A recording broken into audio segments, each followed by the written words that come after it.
se a gente está passando direito. Vocês veem a mudança de slide, se quiser? Mude. Ainda não. Ainda não. Ainda não, né?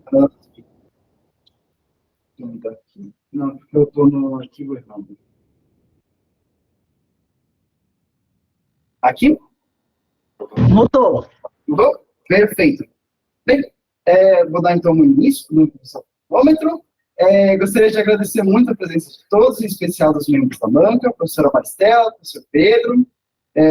Vou acabar dividindo meus horários aqui, vou olhar a hora para vocês que estão aqui na parte de baixo, a hora para a câmera, que é onde de fato vocês estão nos vendo, e vamos dar o início. Então, nós vamos passar de uma maneira bastante sucinta pelos pontos principais. Primeiro, eu vou dar uma contextualização geral, né, falando um pouco sobre a introdução e fundamentação teórica, e depois falar um pouquinho sobre a descrição do problema, que vai nos levar, naturalmente, à modelagem matemática, onde eu vou discutir um pouquinho sobre os dois modelos que foram elaborados, e a gente vai passar para a parte de resultados e, finalmente, conclusões e perspectivas futuras. Sem mais delongas, iniciando pelo contexto. Eu gosto de brincar sempre que, desde que a Google inventou a Google Review, o contexto hospitalar mudou para a gente, porque nós que éramos pacientes passivos de, se a gente tinha alguma cirurgia, se essa cirurgia der certo, a gente ficava feliz, agora nós somos muito mais exigentes, porque a gente se preocupa com as reviews, a gente se preocupa desde o momento que a gente entra até o último momento que a gente sai de um hospital.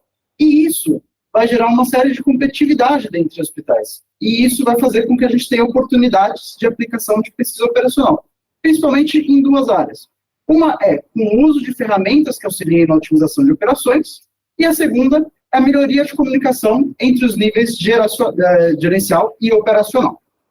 Bem, com isso, a gente tem o nosso foco de estudo. Nosso foco de estudo é na geração de escala de trabalho para médicos. É uma dessas ferramentas de apoio à decisão.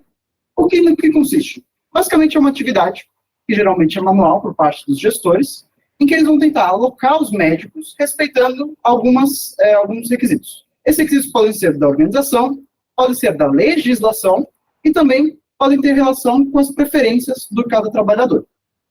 E o que a gente imagina que inicialmente fosse algo muito positivo, fosse dar uma escala super otimizada, na verdade é uma dor de cabeça tanto para os gestores, que ficam perdendo os cabelos na hora de tentar alocar as pessoas, quanto também para os médicos que às vezes são alocados no turno em que eles não gostariam de trabalhar.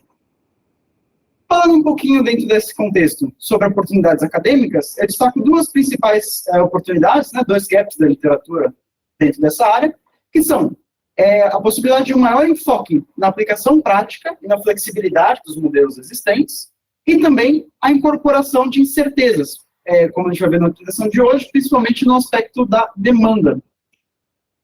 E passando assim, então, para os 5 objetivos do trabalho. O primeiro objetivo é a elaboração de uma modelagem matemática determinística, depois, a extensão desse modelo para a incorporação de incertezas. Finalmente, o estabelecimento de uma estratégia, a gente tem que se atentar que quando a gente vai estender para uma modelagem estocástica, muitas vezes a gente gera uma quantidade de informações muito grande, uma quantidade de variáveis muito grande, que muitas vezes faz com que eu não consiga nem computá-las, muito menos otimizá-las. Então a gente vai ter que estabelecer uma estratégia para lidar com isso. E depois vamos ter a realização de testes, tanto de eficácia quanto de eficiência, para testar os dois modelos propostos. Passando então um pouquinho para o nosso aporte teórico, falando sobre a pesquisa operacional em sistemas de saúde. Quem me conhece o que eu venho trazendo nesse trabalho ao longo dos anos, sabe que eu fico atualizando esse gráfico de ano a ano, né? Então aqui ele já está trazido com as informações de 2023 também, em que a gente vê que a gente tem um número bastante grande e crescente de publicações dentro dessa área. Essa é uma área bastante cobiçada. E dentro dessa área a gente tem algumas linhas de pesquisa. A linha de pesquisa na qual se insere esse problema que vai ser estudado é a linha de planejamento de força de trabalho. E ela tem alguma série de motivações, principalmente pelo fato de que mais de metade dos custos operacionais se relacionam a gastos com força de trabalho. A gente tem uma escassez, tanto mundial quanto também no Brasil, a gente já começou a ver ao longo das últimas décadas, principalmente em cidades pequenas, mas já vê em polos urbanos grandes, em São Paulo a gente também tem um contexto de escassez de médicos. E fora isso, a gente tem uma preocupação por parte dos gestores. Se a realidade médica fica muito complexa, começa a ficar difícil de a gente chegar em uma solução sem alguma ferramenta de auxílio. E essa parte de planejamento de força de trabalho, basicamente engloba três trabalhos, três problemas principais. Um problema no nível arco estratégico, que é o problema da determinação de contingente de trabalho. O que é isso, Eduardo? É um nome chique para falar quantas pessoas eu preciso contratar. Um problema no nível tático, que é o problema de alocação de funcionários. Dadas essas pessoas que eu contratei, como é que eu aloco elas? Não tem. E o problema de realocação de turnos.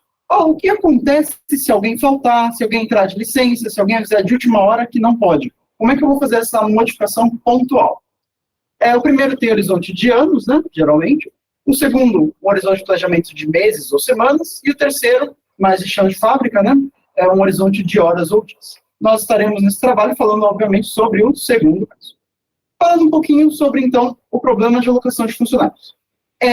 A gente quer obter uma escala que otimize a alocação dos trabalhadores, seguindo a especificidade da organização. Então, cada organização médica vai prezar por mais ou menos fatores, as preferências de cada médico e o balanceamento de carga de trabalho.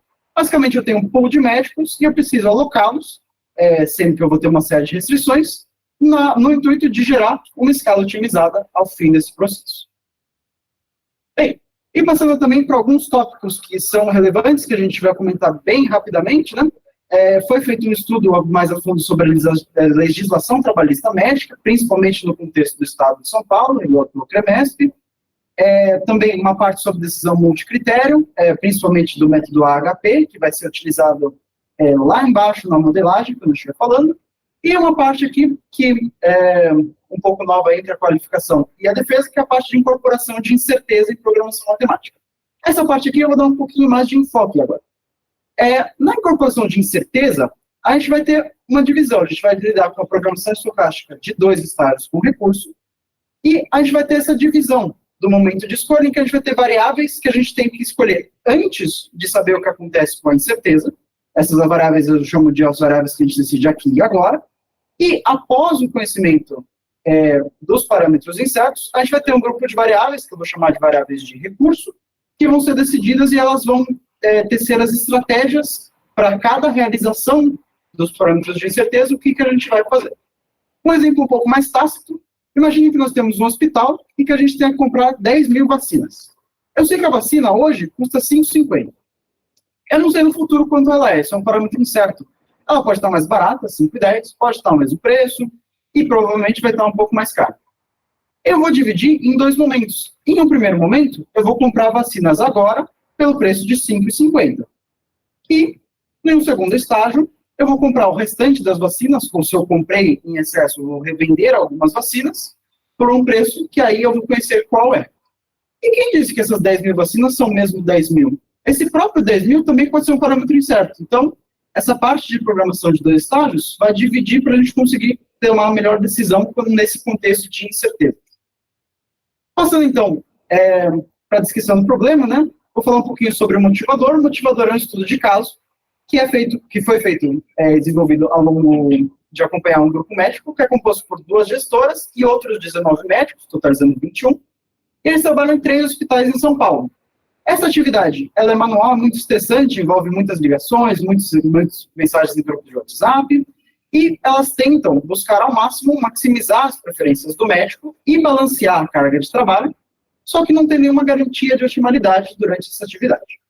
E, além disso, elas têm alguns requisitos da organização. Por exemplo, se a organização preza que um médico não pode trabalhar mais de 10 vezes no mês, elas têm que garantir isso. Provavelmente o hospital vai pensar nisso, porque se tiver um médico que trabalha muito, o meu sistema fica muito dependente desse médico. Então, se acontecer alguma coisa com ele, se ele começar a faltar ou se trocar de serviço, não tenho como substituí-lo e como fazer a agenda rodar. Então, a gente consegue representar o problema pela seguinte relação de entradas e saídas. Primeiro, a gente tem o número de dias, os turnos de cada dia. Então, uma inovação no trabalho é que eu concateno e faço com que o dia não tenha que ter necessariamente todos os turnos. Eu posso ter dias que tem turnos só da manhã, posso ter dias que tem turnos da manhã e da tarde, posso ter dias que tem turnos da manhã, tarde e noite. Também formo todos os setores são outra das inovações, justamente porque eu posso considerar que no mesmo hospital, no local físico, eu tenha mais de um setor. Se esse hospital tiver, por exemplo, uma parte de tratamento intensivo e uma parte de aquele os médicos chamam de atender porta, a gente pode ter esses dois setores, e não tem por que um médico não poder trabalhar na manhã em um deles e na tarde no outro, já que eles ficam no mesmo local físico, são próximos. Tem a demanda de cada uma das locações, a priori determinística, tem os meus vetos gerenciais, a incorporação de habilidades, né? Então, se um médico acabou de sair, por exemplo, da residência, ele talvez não esteja ainda apto a trabalhar em setores que são mais nevrálgicos. Tem as minhas sequências de trabalho proibidas, por exemplo, se um médico trabalha no turno da noite, ele não pode trabalhar no dia seguinte, por fatores de exaustão. Tem os meus valores de parâmetros, né, que vão ser informados, tem as preferências e disponibilidade de cada médico. Como saída, eu tenho a escala de trabalho, que vai otimizar essas preferências ponderadas, a sequência de alocações, né, o schedule de cada médico, e a quantificação das violações das restrições soft. Aqui faz sentido a gente comentar sobre as duas naturezas de restrições que a gente vai ter ao longo do problema. Tem restrições que são hard, elas são mandatórias, então não cumprir uma restrição hard implica infatibilidade do meu modelo e da minha solução, e as restrições soft, que são aquelas que eu não gostaria, mas se porventura eu quebrar, eu vou quantificar isso e eu vou penalizar na minha função objetivo. Então, quando a gente chegar na parte futura da modelagem, a gente vai comentar um pouquinho mais sobre isso. Bem, se a gente estiver tratando da formulação considerando a incerteza, então também tenho que ter como entrada todas as possíveis concretizações da demanda, tem uma atualização dos valores desses parâmetros, né? E vou ter como outra saída a quantificação daquilo que vão ser os recursos no futuro. Então, para dar uma adiantada, basicamente, imagine que eu aloquei 2 médicos e descobri que, na verdade, precisava ter alocado 4. Poxa, eu preciso lidar com isso de alguma maneira. Então, eu vou precisar chamar 2 médicos para fazer esses turnos que ficaram sem ninguém para fazer. Em contrapartida, se tiver o oposto, eu vou ter a ociosidade de alguns médicos. E aí eu também vou ter a atualização da quantificação de violações de restrições soft. Bem, tratando um pouquinho das restrições, eu tenho 17 restrições dentro do modelo, sendo 11 hard e 6 soft, só que ao invés de passar ponto a ponto, eu prefiro categorizá-las. Então eu vou transformar essa tabela aqui em uma tabela mais sucinta. Uma tabela em que eu tenho, primeiro, restrições hard, que tem relação com a satisfação de demanda e consequências proibidas de turnos.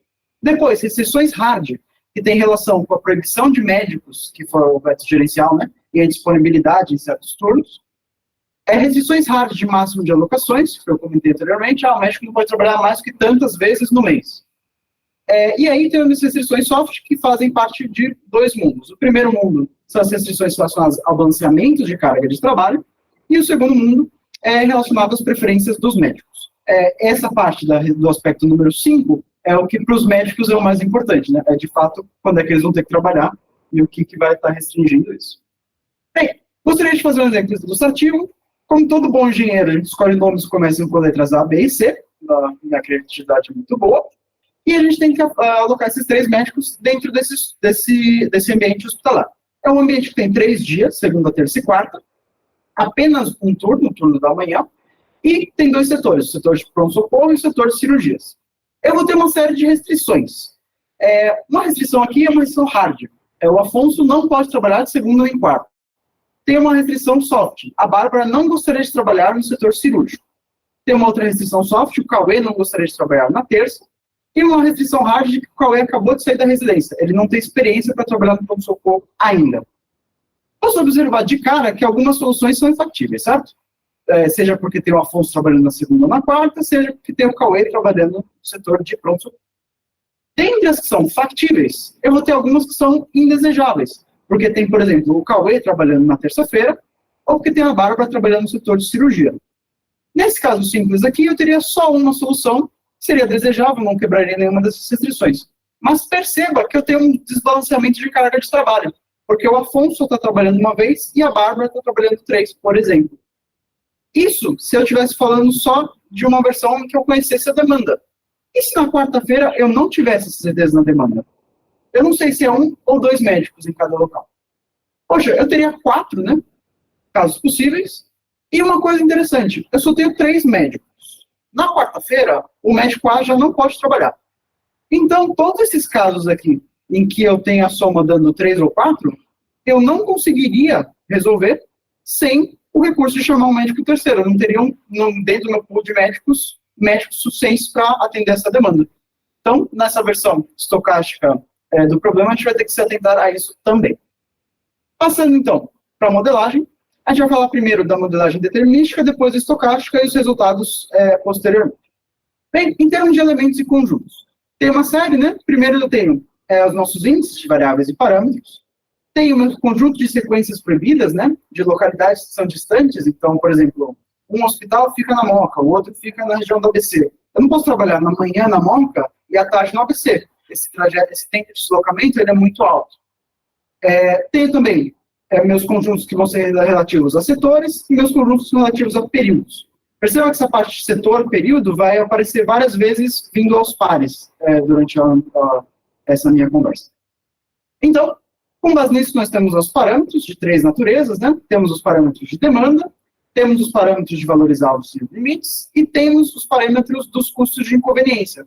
Vale comentar que esses custos de inconveniência, eles não são monetários propriamente dito. Eles são custos que vêm de você quebrar as restrições software, mas não necessariamente a gente está perdendo dinheiro ao fazer isso. Passando também para as variáveis, a gente tem a variável principal, né, variável X, que vai determinar se o médico vai trabalhar em uma determinada alocação. Essa alocação é composta pelo dia, o turno e o local. Então, é tudo que ele precisa saber para executar esse trabalho.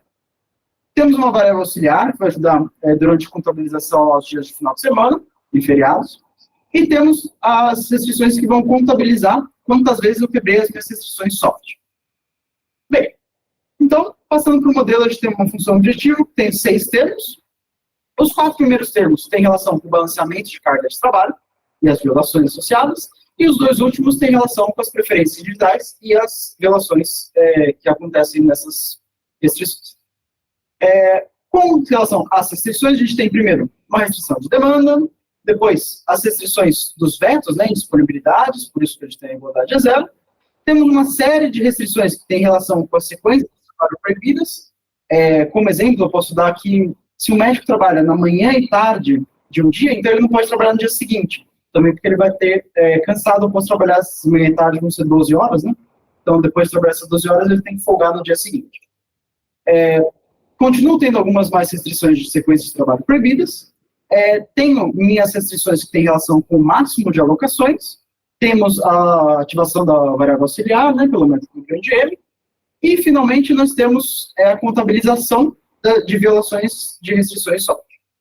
Por fim, uma discussão que é importante é do estabelecimento do domínio das variáveis. Apesar dessas variáveis de A a F serem inicialmente inteiras, são números, né? Eu não posso violar duas vezes e meio uma restrição. Ou violar 2 ou violar 3. Pela estrutura das restrições do problema, eu consigo fazer a relaxação delas para variáveis reais, contínuas, e assim eu consigo ter um pouquinho de ganho computacional. Passando para a modelagem matemática estocástica, a gente vai falar um pouquinho sobre a abordagem de 2 estágios com recurso. Então, eu vou ter essa divisão entre as variáveis de primeiro estágio, que são, eu não sei quantos médicos eu preciso. Pode ser que sejam 3, pode ser que sejam 4. Mas eu vou ter que alocar uma certa quantidade de médicos antes de saber qual que é a concretização desses parâmetros iniciais. E após saber qual que é a concretização, eu vou lançar mão das minhas variáveis de recurso, que essas variáveis de recurso são ou chamar médicos terceiros, caso eu precise, ou ter médicos ociosos. Essa parte de médicos ociosos é bastante rica do ponto de vista prático. Porque, imaginem que a gente tenha, eu aloquei 3 médicos, só que na realidade eu só precisava de 2. Não é que um desses médicos não vai trabalhar em nenhum período, não vai trabalhar. O que vão fazer é que esses 3 eles vão fazer um pequeno revezamento, de modo que cada um desses médicos tenha umas 2 horinhas para ou dormir ou para ir tomar um café. Então, essa parte da ociosidade ela é tratada do ponto de vista de prático de uma maneira bastante interessante. E aí, na função objetivo, além dos termos que já haviam antes, a gente vai também minimizar o valor esperado da realização das variáveis de segundo estágio. Então, passando para os nossos novos parâmetros, né? Então, a gente vai ter o nosso parâmetro da demanda como dependendo de cada cenário, né? E aqui eu quero discutir num cenário bem simples. Vamos imaginar um cenário pequeno de 38 alocações com só 2 opções. Imagina que seja só 1 ou 2 médicos. Ainda assim, a gente vai ter um número de cenários de 2 elevado a 38, que dá mais do que 10 elevado a 11. Isso aqui, do ponto de vista computacional, é inviável. Então, a gente vai ter que utilizar uma estratégia interessante para lidar com esse problema, com esse número de cenários em potencial. A estratégia utilizada foi a estratégia de agrupamento de demandas. Então, a gente vai pegar demandas que possam ser consideradas, de certa forma, homogêneas, e para dentro dessas demandas, desses grupos, a gente vai pegar todas as alocações e tornar homogênea essa demanda. Então, ao invés de ter 2 elevado a 38, eu vou passar a ter só 2 elevado a 4 cenários, um número bastante manejado. Então, em termos da modelagem, vamos falar um pouquinho sobre os conjuntos. Eu tenho novos conjuntos, né? Eu vou ter que ter meu conjunto dos cenários, conjunto de grupos e a composição de cada um desses grupos.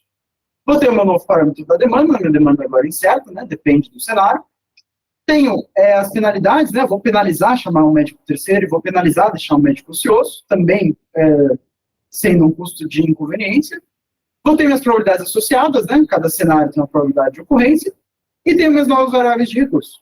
Com base nisso, a gente consegue ter a função objetivo, e essa função objetivo, além de todos os termos que já existiam, também vai ter o valor esperado da realização de cada variável de segundo estágio. E a gente vai também minimizar isso, ponderando pela probabilidade de ocorrência.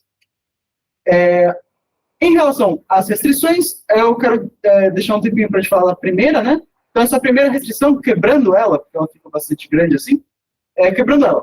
Para cada cenário que eu tenha, para cada grupo que eu tenha, eu vou pegar todas as alocações que fazem parte desse grupo e, como elas são homogêneas, eu vou aplicar e aí sim eu vou garantir a demanda, sendo que eu posso lançar a mão desse recurso de chamar médicos terceiros ou de deixar médicos ociosos. As demais restrições vão se manter as mesmas e a mesma discussão, né? Eu também consigo fazer a relaxação dessas variáveis y para contínuas. Falando um pouquinho em termos de resultados, esse aqui é um slide que eu acho que todo trabalho dentro da área de pesquisa operacional tem, né, que é como que o aluno conseguiu fazer essa progressão. Então, vou passar bem rapidinho. Foram dados que entraram via Excel, foram convertidos para arquivos CSV, eles entram em alguma linguagem de programação, no caso foi Python, nós lançamos a mão de ou uma heurística, ou uma meta-heurística, ou um solver, no caso, a gente utilizou o solver Grob na configuração padrão, e com base nisso chega em um resultado. Isso posto, o que eu acho que é o mais importante na parte de resultados? Eu vou dividir os resultados em 3 etapas. Primeiro, a gente vai ver os resultados do modelo determinístico, em termos do estudo de caso. Depois, em termos da sua escalabilidade. E, por fim, os resultados do modelo estocástico. Falando um pouquinho, então, sobre o estudo de caso. O estudo de caso tem esse cenário de demandas. Ele parece ser um cenário bastante simples, né? A gente precisa de um médico nos turnos da manhã e da tarde, de segunda a sexta, em 3 hospitais distintos. E aos sábados eu opero só na manhã e só em um desses hospitais. Ao mesmo tempo que parece simples, esse cenário eu acho bastante que ele representa muito como é feito aqui no Brasil. Dentro do Brasil, a gente tem grupos médicos pequenos. Nós não temos grandes gestores que vão ficar responsáveis por toda a equipe médica de 20 hospitais ao longo de 5 estados. Geralmente a gente tem gestores que são regionais que vão cuidar de poucos hospitais. E ainda assim, esses poucos hospitais, esses poucos trabalhadores, já configurou um desafio muito grande para esses gestores. Então, falando um pouquinho sobre os dados de otimização, né? Foi feita a otimização, a gente tem mais de 3.000 variáveis inteiras, mais de 3.800 restrições, o valor da função objetivo foi de 24,732, o tempo de execução menor do que o segundo, então quase instantâneo, e o gap de otimalidade zero, né? Essa solução é comprovadamente ótima. Bem, só para trazer aqui, né, ilustrativamente, a gente tem a primeira semana, né, da escala dessa solução e a comparação, né? Em comparação com a escala que era vigente antes da otimização, a gente teve uma melhoria de 62,2% no valor da função objetivo. Mas, Eduardo, esse valor da função objetivo está ponderado, ele não significa muita coisa. Então, a gente pode observar, não pelo valor da função objetivo, mas também pela comparação entre quantas violações aconteciam antes e quantas violações acontecem agora. Eu gosto bastante dessa tabela por conta disso. A gente observa que antes a gente tinha 257 violações no total, e após a otimização esse valor cai para 85. Então a gente tem uma redução de 172 violações, e eu acho muito interessante que a gente, por exemplo, se vocês olharem na linha de S4, a gente observa que a gente conseguiu uma solução que não viole nenhuma vez. S4 é o balanceamento de carga de trabalho aos finais de semana. A gente conseguiu que não tivesse essa violação. Ao mesmo tempo, a gente também tem que a maior violação, tanto antes quanto depois, continua sendo a restrição S5, que são as preferências do médico por certos turnos. Então, mesmo lançando um modo de otimização, às vezes o médico vai ter que trabalhar em um turno que ele está disponível, apesar de não ser o que é favorito para ele. Bem, em termos do experimento fatorial, né, a gente fez o experimento fatorial a partir de 5 fatores. Primeiro, a gente variou o número de médicos, entre 50 e 100 e 200, o número de dias, os cenários de demandas, que eu vou falar um pouquinho quando a gente for observar esses cenários, e o caso de restrição, tanto de setor quanto de tempo. Isso é, o quão indisponíveis estavam os médicos. A gente foi aumentando o quão disponíveis esses médicos estavam. Com base nisso, foram geradas uma combinação, né, de 2.280 instâncias, e aí gostaria de trazer esses resultados que eu vou chamar de resultados de escalabilidade. Eu vou sempre apresentar em trios. Então, esses trios vão apresentar o tempo computacional, em azul, o valor da função objetivo, em verde, e a penalidade média, em laranja. Eu vou tentar trazer os insights principais. Nessa primeira trinca de informações, eu acho que o último gráfico é o mais rico, porque a gente observa que, conforme a gente aumenta os médicos, tudo bem, sobe o tempo computacional e sobe o valor da função objetivo. Só que a penalidade média cai. Isso faz bastante sentido. Se a gente pensar, não no cenário de médicos, mas vamos pensar, por exemplo, num corpo discente, em que tenha só 5 professores dentro do departamento, fatalmente algum professor vai trabalhar em algum turno que não queira. Se eu tenho mais professores, no caso mais médicos aqui, vai ser menos provável que alguém tenha que trabalhar num turno em que não gostaria. Por isso que essa penalidade média cai. Em termos de escalabilidade por número de dias, a gente vê que tem um comportamento bastante harmônico, né? Conforme sobem todos os valores dos 3 gráficos. Quando eu analiso em termos dos cenários de demanda, eu tenho o cenário mais simples, que é o cenário C2, é parecido com o cenário do estudo de caso. O cenário C1 é um cenário um pouco mais completo, mas ainda assim simples. E o cenário C3, ele foi obtido a partir de conversas com outro gestor médico, que aí ele opera em um número maior de hospitais, com um número maior de médicos, então é um cenário um pouco mais complexo. A gente observa também essa harmonia, né? Conforme mais complexo é o cenário, maiores são os valores dos 3 gráficos. Quando a gente observa por restrições, né, inicialmente restrições de setores, a gente observa o oposto do primeiro gráfico, de tempo computacional. Se eu tenho os médicos muito restritos, o meu sistema vai chegar no seu ponto ótimo mais rápido, porque eu tenho menos coisas que eu preciso observar durante a minha exploração combinatória. Então, apesar de subir o valor da função objetivo e apesar de subir a penalidade média, o tempo computacional ele tem uma ligeira queda. E isso é também observado durante as restrições temporais, né? Então, eu vejo que tem uma pequena queda e a gente vê também que o valor da função objetivo e a penalidade média eles se mantêm quase constantes. Tem uma subida muito leve. Falando um pouquinho, então, sobre testes adicionais, porque a gente observa em todos os gráficos, quando a gente faz esses blocos, que a resposta chegou muito rápido. E, geralmente, a gente quer extrapolar um pouquinho o modelo para falar assim, olha, esse modelo aqui, ele responde otimamente até certo ponto. Depois de certo ponto, a gente vai ter que se lançar de algum método heurístico. Então, foram feitos testes adicionais. Esses testes foram feitos com horizonte de planejamento de até 1 ano. E a gente observa que esses tempos computacionais ainda assim são muito baixos. Menos de 5 minutos são necessários para todos os casos chegarem ao seu ponto ótimo.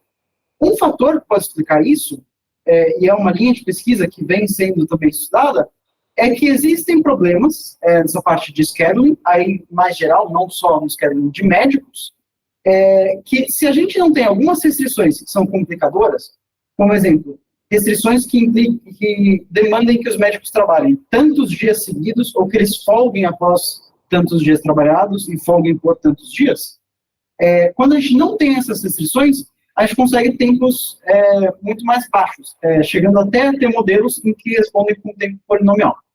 Então, a gente consegue observar isso. Em termos dos resultados do modelo estocástico, a gente tem um experimento fatorial a partir de 4 fatores, né? Os fatores do número de médicos e número de dias se mantiveram, né? E aí aqui a gente vai ter um número de grupos representativos, que eu vou tratar no slide seguinte, e a gente tem a magnitude das penalidades. Então, a soma dos pesos das variáveis de primeiro estágio, obtidas pelo método HP, ela foi padronizada para somar 1. Essa soma das penalidades das variáveis de recurso, e da penalização relacionada, elas também somavam a priori 1, só que aí foram 3 casos. Então, um caso que elas somavam 1, um caso que elas somavam 10, e um caso que elas somavam 0,1.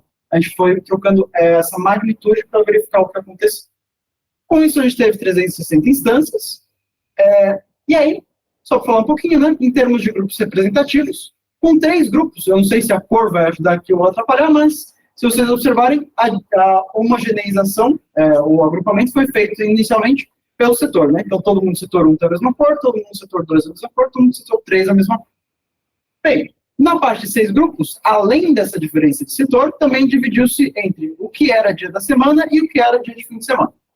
E no caso mais complexo, a gente também agrupou se o turno fazia parte da manhã ou da tarde, ou se o turno fazia parte da noite. E aí aqui já se torna muito mais próximo do cenário, porque, de certa forma, é muito difícil que, se na terça-feira de manhã, precisa de um certo número de médicos, essa demanda não vai mudar drasticamente da manhã para a tarde. Então, é razoável supor essa homogeneidade e poder fazer essa estratégia de agrupamento. Para os resultados em si, também trazendo intrinca de informações, né?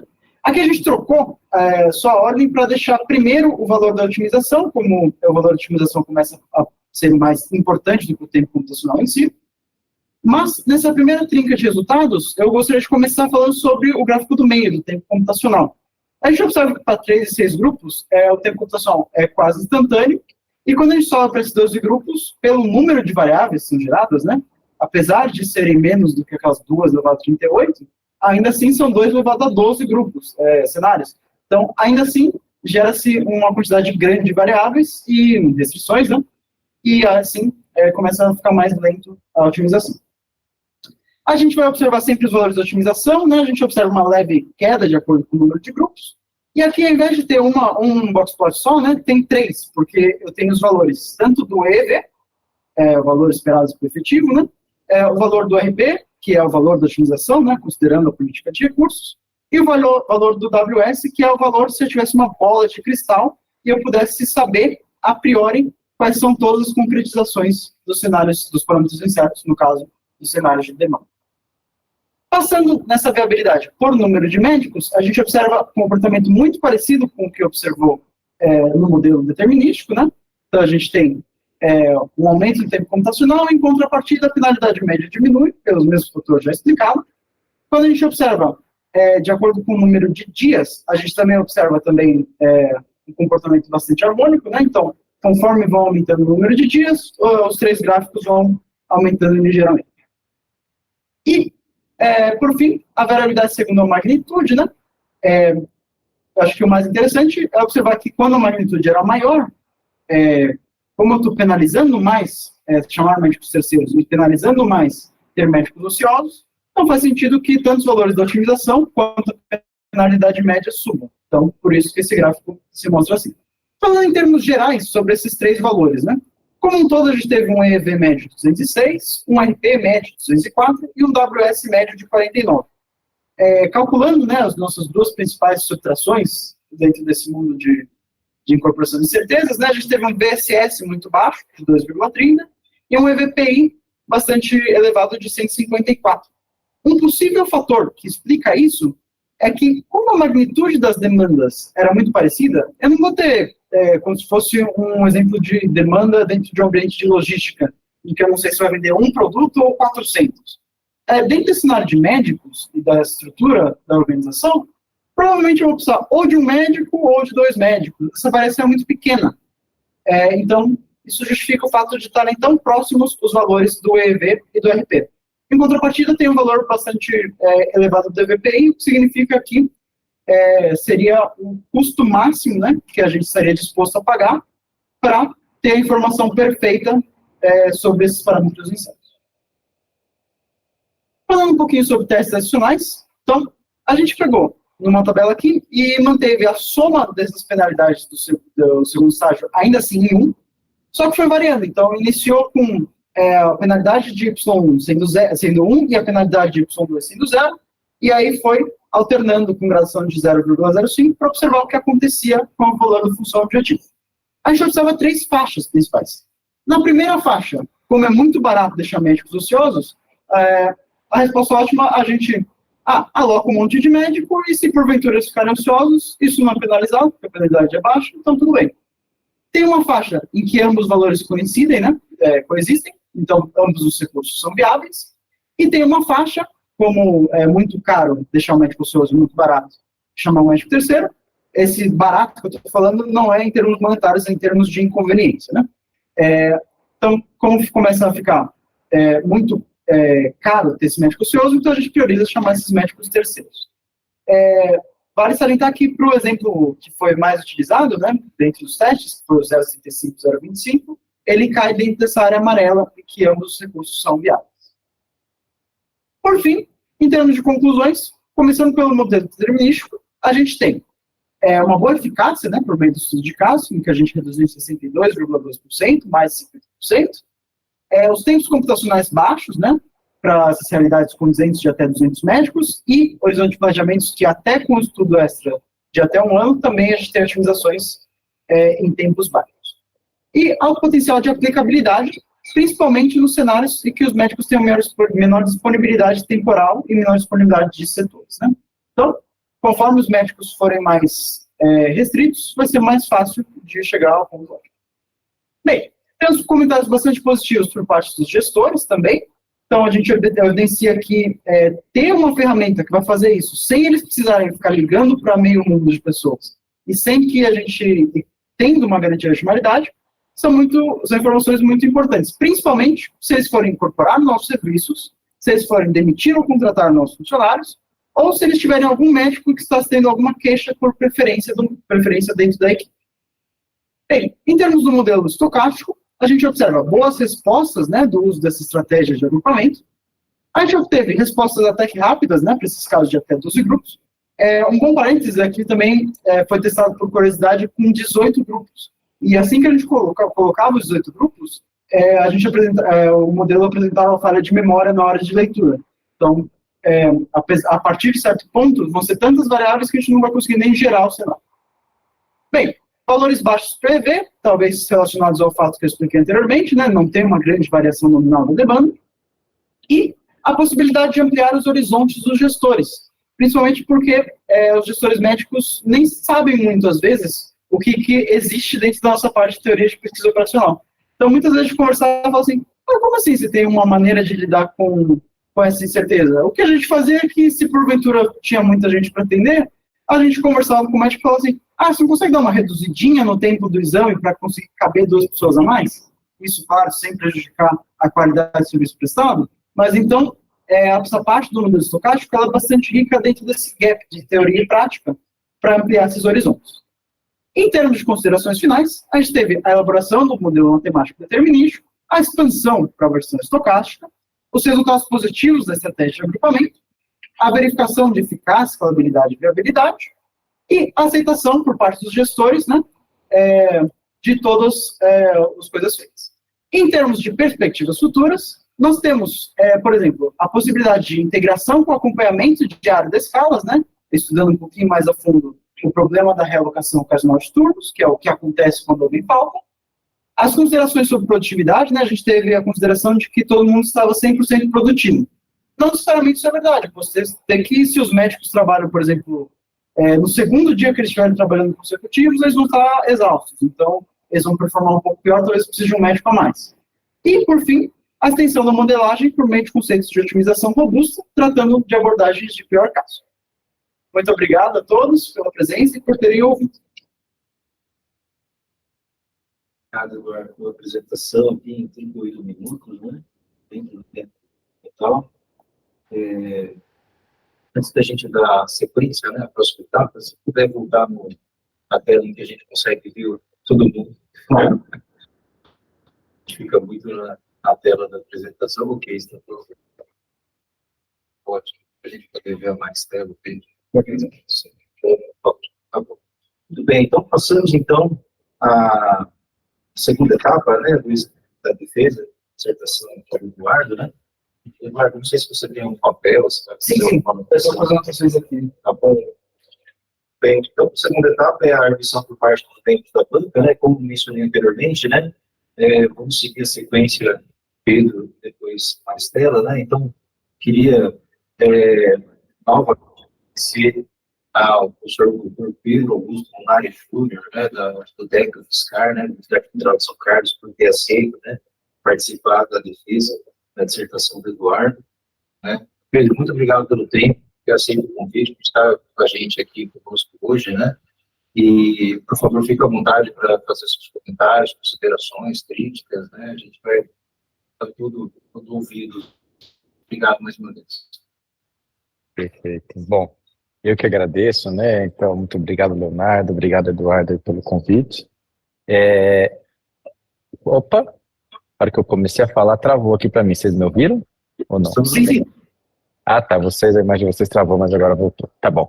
Bom, então, não sei se foi toda a mensagem, mas muito obrigado pelo convite. Fico muito contente aí de poder participar, né? É um prazer enorme participar. Bom, vamos lá.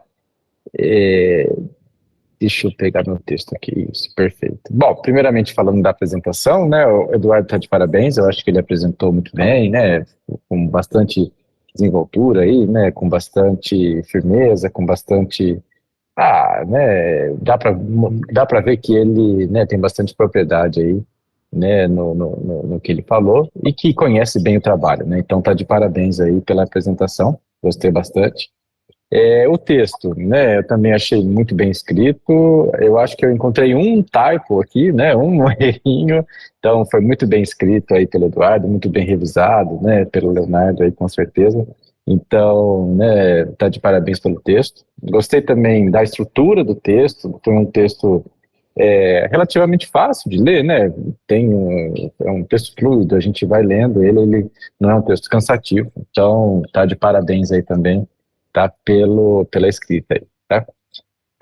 Eu tenho agora alguns comentários, são comentários pequenos, eu acho que o conteúdo, né, tá muito bom também, é com certeza aí um conteúdo mais do que adequado aí para um mestrado, né, então eu acho que o Eduardo tá tranquilo, ele abordou um problema, né, que é um problema real, e um problema também difícil, e conseguiu aí propor modelos, conseguiu propor abordagens aí da PO, né, foram bem adequadas para tratar o problema.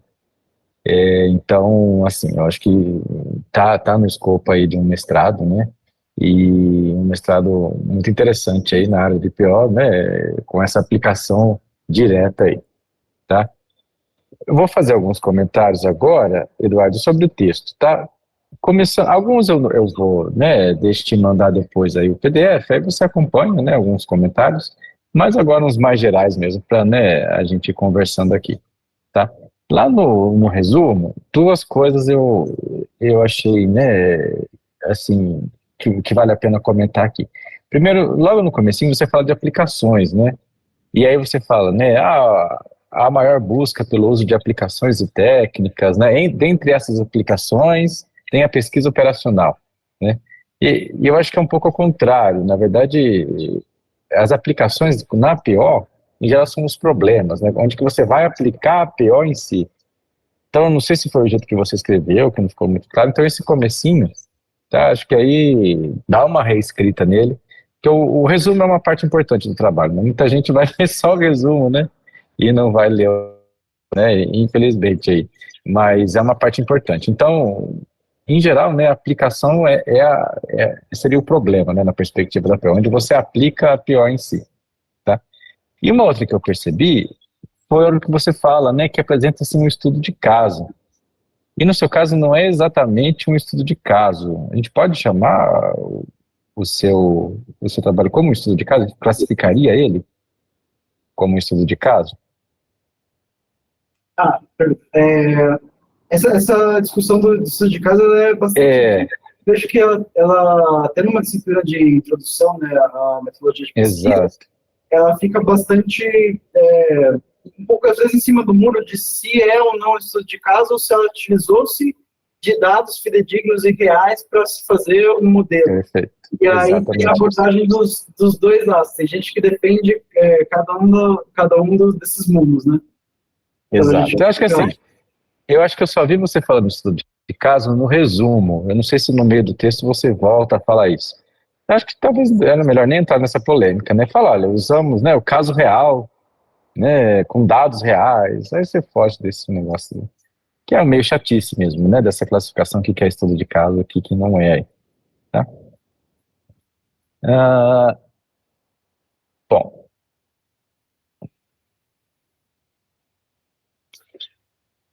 tá, na página 43 agora, lá quando você começa a falar dos modelos e tal, né, tem um dos modelos que é aquele que você fala que é a variável XNP, que é a que aparece lá na 43, né? Você chegou a fazer algum teste? Esse modelo você não usou, certo? Pelo que eu entendi. Sim, sim. De fato, não foi usado, ele foi Tá. mais para complementar a parte de aporte teórico. Isso, tá bom. E você chegou a tentar usá-lo? Você não chegou? Se não chegou, por que não?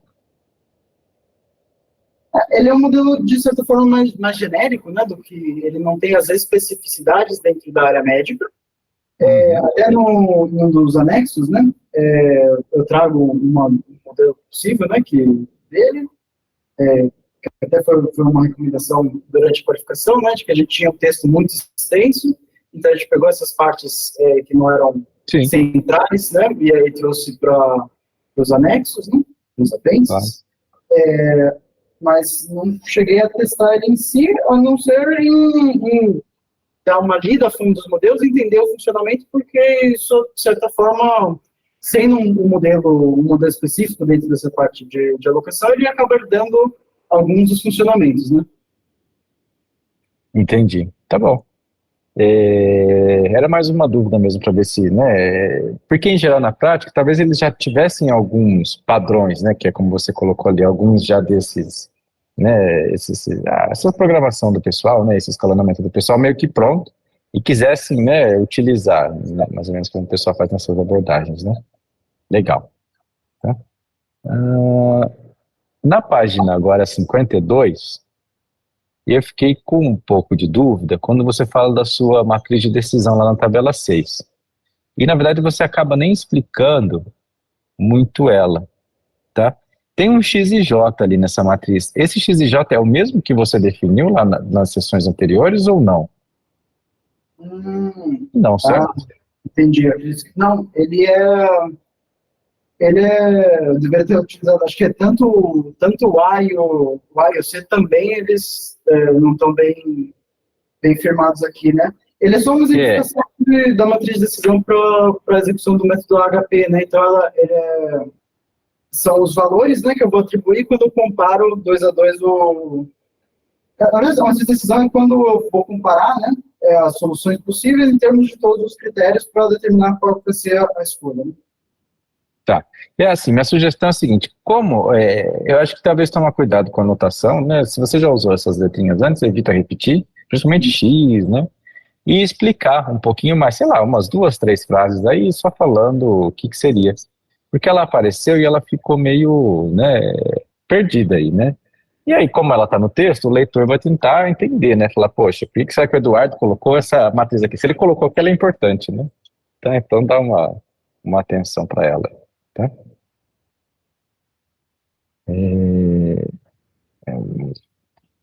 Lá na 57, agora, quando você começa a falar do problema, né, de programação estocástica, aí você usou lá o RP como Resource Policy, né? Não seria Recourse aí? Como a política de recurso? Reforço. Recourse, certo? Será o typo, então. Não, mas esse aí é comum, né? Porque as duas são traduzidas como recurso, né? E aí esse daí, então tá bom, então tá certo. Legal. Na 60 agora, ó, quando você começa a descrever, né, você faz um diagrama legal, achei interessante, né, você tomou esse cuidado de em vários pontos do texto, retomar, fazer um diagrama, isso ajuda bastante o leitor, então, né, tá de parabéns por isso, achei bem legal. E eu só senti falta nesse diagrama aí da figura 6, de você falar da parte multicritério. Ela não teria que entrar em algum lugar aí? Perdão, a parte Do HP, a parte do multicritério. Sim, ela acaba entrando. Então, é porque ela acaba entrando juntamente as especialidades de legislação, né? Mas ela deveria ter juntamente, entendo. Eu acho que é legal dar um destaque nela, né? Porque ela é uma parte que faz parte aí, né? Da sua. Ela é uma técnica que faz parte da sua metodologia toda aí, do seu método, né? Eu acho que é legal falar dela aí.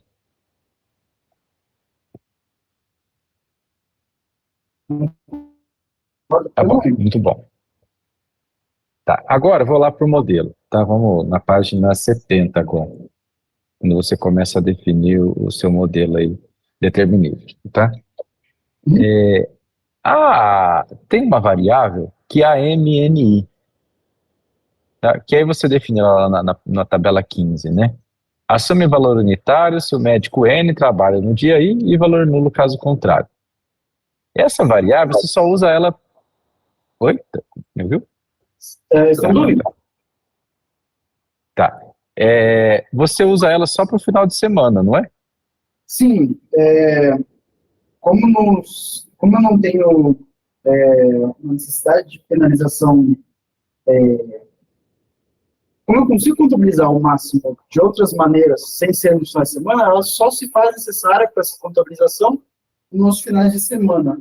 Talvez fosse de colocar na descrição que ela só exista nesse contexto.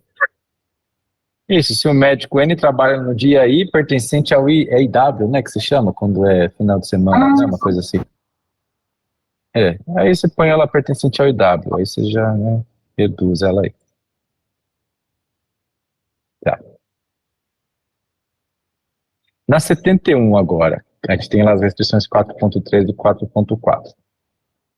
Você foi exatamente assim que você implementou, né? E se foi, você chegou a fazer teste implementando elas individualmente?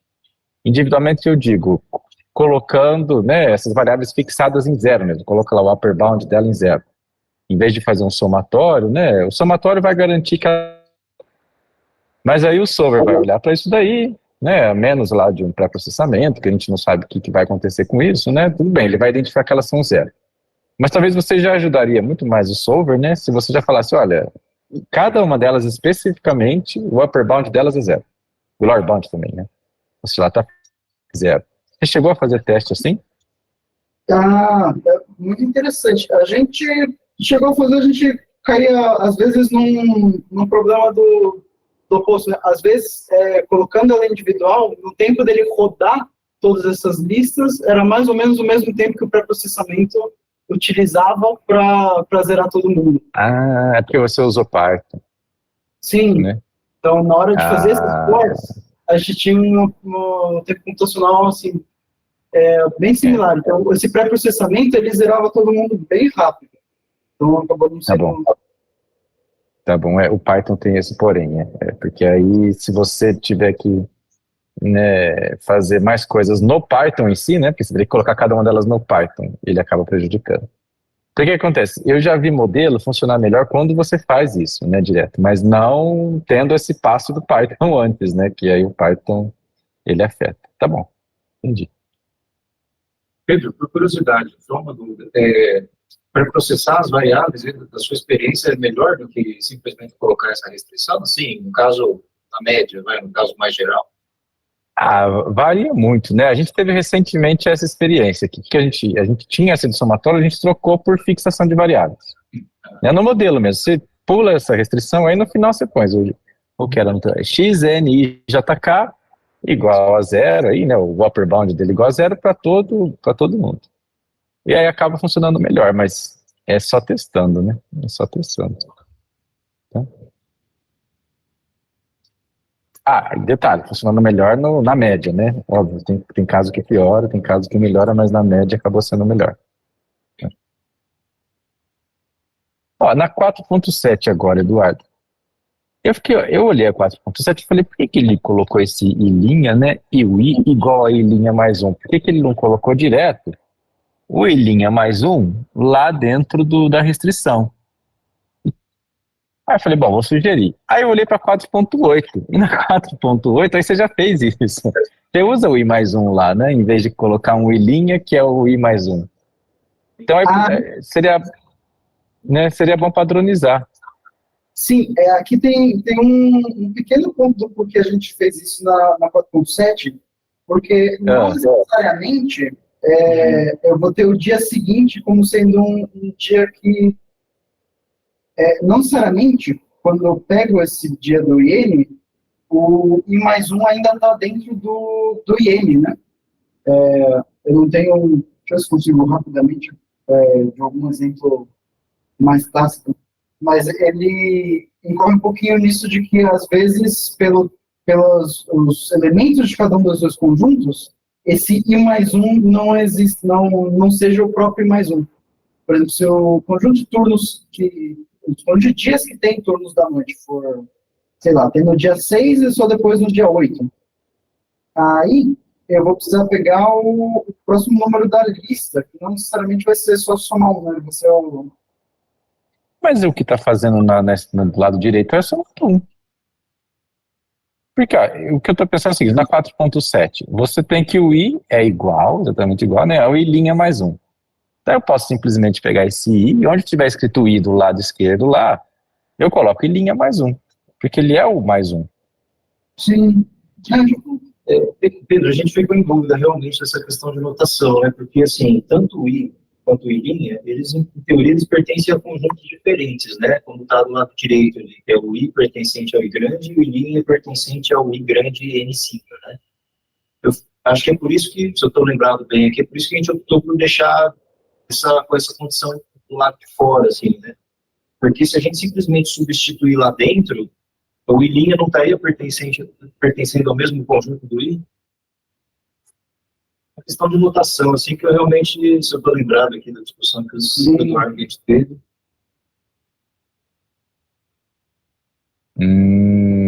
Entendi agora. Ele até estava dentro, né? Aí a gente trouxe essa questão do... na 4.8 não tem essa questão, porque lá eu vou garantir para todos os dias mesmo, né? Com exceção do último. Mas aí lá são de fato o mesmo conjunto. Lá na 4.8, no primeiro somatório da esquerda, onde tem o I mais um, aquele I', entre aspas, igual a I mais um, ele pertence ao mesmo conjunto do I, né? Então, do lado de fora, né? Então, como ambos pertencem... faz sentido.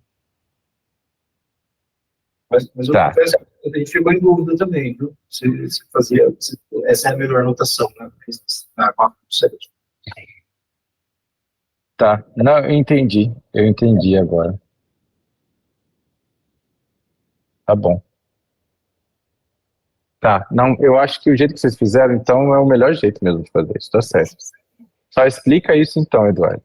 Porque pro leitor, né, que bateu o olho, ele fala, pô, por que ele não pôs o I mais um? É a mesma coisa. Mas tem agora essa sutileza aí de que o I' não tá no mesmo I. Então, o Leonardo falou, tá certo. Então tá certo, é só explicar melhor. Acho que é legal essa nota, né, chamar a atenção do leitor para isso, né? E aí fica legal, ó.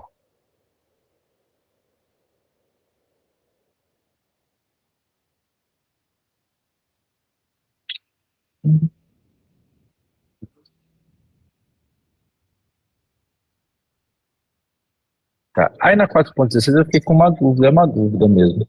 E que nas anteriores, na 4.14, 4.15, você conseguiu fazer com igualdade, e na 16 não, teve que ser uma desigualdade? Deixa eu verificar rapidamente.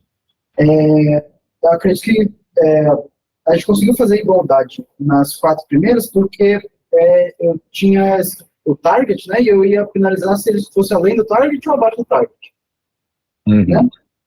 Então, parece um pouquinho da estrutura de restrição de programação por metas, né, que eu tenho o sanduíche dos dois lados, né, tem o B1 e o B2. Essas seguintes, como só tenho de um lado, eu acho que aí a gente precisava, não que a gente precisava, aí a gente podia transformar da igualdade para desigualdade, né? Essas duas aqui, se eu estou lembrando bem de olhar aqui, a penalização é só para se passa para mais ou se fica abaixo. Sim, ela é a penalização só de um dos lados, ao invés de ser a penalização Entendi. de target. Tá bom.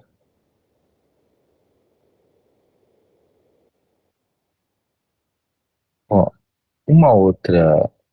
Aí uma sugestão que eu tenho agora, mas aí é mais coisa é gosto, né? Mas aí uma sugestão. Quando eu estava lendo, bom, antigamente a gente imprimia, né, as dissertações. E aí você estava com ela na mão, folheando, você, né, olhava numa folha, precisava voltar no modelo, voltava, né? O problema é que agora a gente lê no PDF, né? E aí o que acontece? A explicação das suas restrições ficou muito longe das restrições. Então, né, por exemplo, eu estou lendo lá na página 74 a explicação da 4.10, a 4.10 eu tenho que voltar duas folhas, lá ela tá, duas páginas, ela está lá na 72. Aí eu olho para ela, vou lá ler a explicação, eu já esqueci dela, aí eu leio um pouco da explicação, eu volto para ela, eu já esqueci a explicação, né? Então, não sei se para isso, porque vai te dar um trabalho, mas se vocês forem fazer algum artigo a partir disso, né, enfim, ou se também animar, fazer aí, deixar próxima, né, eu coloco o modelo e coloco elas todas na sequência aí, meio mais próximas, tem 100 itens talvez, ou vai explicando a restrição, explica né, coloca a restrição, explica ela, coloca uma restrição, ou um bloquinho de restrições, um bloquinho de explicação, um bloquinho de restrições, um bloquinho de explicação, né. Sim, Você fala, mas eu... Oi? até acho que eu entendi, concordo, principalmente porque essa explicação da função objetivo poderia ser, por exemplo, função objetivo, explicação da função objetivo, restrições, explicação das restrições. Como a explicação da própria função objetivo já ocupa quase uma página inteira, eu entendo, tenho... Isso, exatamente, tem razão. Né? Então, assim, se fosse ela, então você vê ali a função objetiva, a explicação dela embaixo, tá próximo, né? O máximo que você vai dar é um scrollzinho para cima, um scrollzinho para baixo ali, tá fácil, né? E aí depois as restrições, talvez você pode, né, agrupar, essas são mais ou menos parecidas, né? Explica elas. Depois põe mais umas 3, 4 parecidas e explica elas, né? E assim por diante, acho que aí facilita a leitura. Né? Teve umas que aí eu acho que você cansou de explicar, as mais para os finais, né? A 4.14, 4.15, aí elas ficaram uma explicação muito meio seca, assim, né? Ó, por exemplo, na 75 lá, a expressão 4.14 garante a penalização das instruções S1 por meio da determinação dos valores a na função objetivo. Pum. Talvez explicar, né? Falar alguma coisa a mais sobre elas, né? Porque a S1 você explicou lá atrás, né? O A1, a N também ficou lá atrás, as coisas para trás, né? Tem bastante informação. Então, talvez explicar um pouquinho melhor. Tá? Perfeito. Aí no final da 75 tem uma hora que você fala, né, que você, sobre as restrições, né, tem a necessidade de geração de variáveis auxiliares que tornariam o modelo potencialmente menos compacto. Né? Compacto, em geral, é um termo que o pessoal usa para falar que o modelo ele tem restrições, né, de número polinomial, variáveis de número polinomial. Mais compacto, menos compacto, não é um termo assim, muito claro. Né? Eu entendi o que você quer falar, né? Com menor, né? Mas com menos variáveis, né? Com menos restrições. Perfeito. Legal. Sobre a modelagem estocástica agora, né? Que aí você já explicou bem aí, está lá no texto, né? Você fala, olha, se eu for enumerar todos os meus cenários, por exemplo, na página 76, né? Se eu for enumerar todos os meus cenários, eu vou precisar de 2 elevados a 270, tá?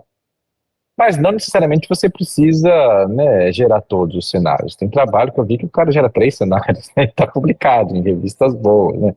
10 cenários, tá?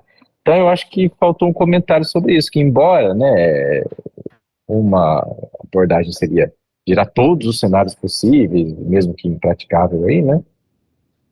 Na prática aí, ou pelo menos, né, na literatura, o pessoal, né, se restringe a um número limitado de cenários, você pode falar as desvantagens disso, tá? Porque senão para o leitor, né, que não conhece muito, talvez ele entenda que essa é a única forma, né, gerar todos ou não gerar, né? Obrigado pelo comentário. Né? De fato, a gente tentou fugir um pouco dessa questão da amostragem dos cenários, né? Usando técnicas de SAA, alguma coisa do tipo, né? Isso. Né? Ter os cenários mais representativos e tal, né? Mas por que fugir, você fala? Fugir assim, né? Vamos tentar ver se, fazendo um agrupamento dos índices assim, ele é representativo, né? Para ver se a gente consegue tratar o problema sem precisar recorrer a uma técnica de amostragem, né? Aí, como os modelos, o problema, né, criar um modelo pareceu bastante tratável, né, a gente acabou não indo para uma técnica de amostragem, Entendi. mais representativo. Mas eu penso assim, por exemplo, ó, numa submissão, né? Não sei se eu acredito que seja a ideia de vocês, submeter para uma revista. Não acho que seria uma das perguntas de um assessor lá, né, de um revisor do tipo, poxa, legal a ideia de vocês, gostei, bastante interessante, mas e se você comparasse, né? E se você fizesse o arroz com feijão lá, né? O que o pessoal faz? Faz uma amostragem, vai ser melhor, vai ser pior? Como é que isso se compara? Né? Sim, Eu acho.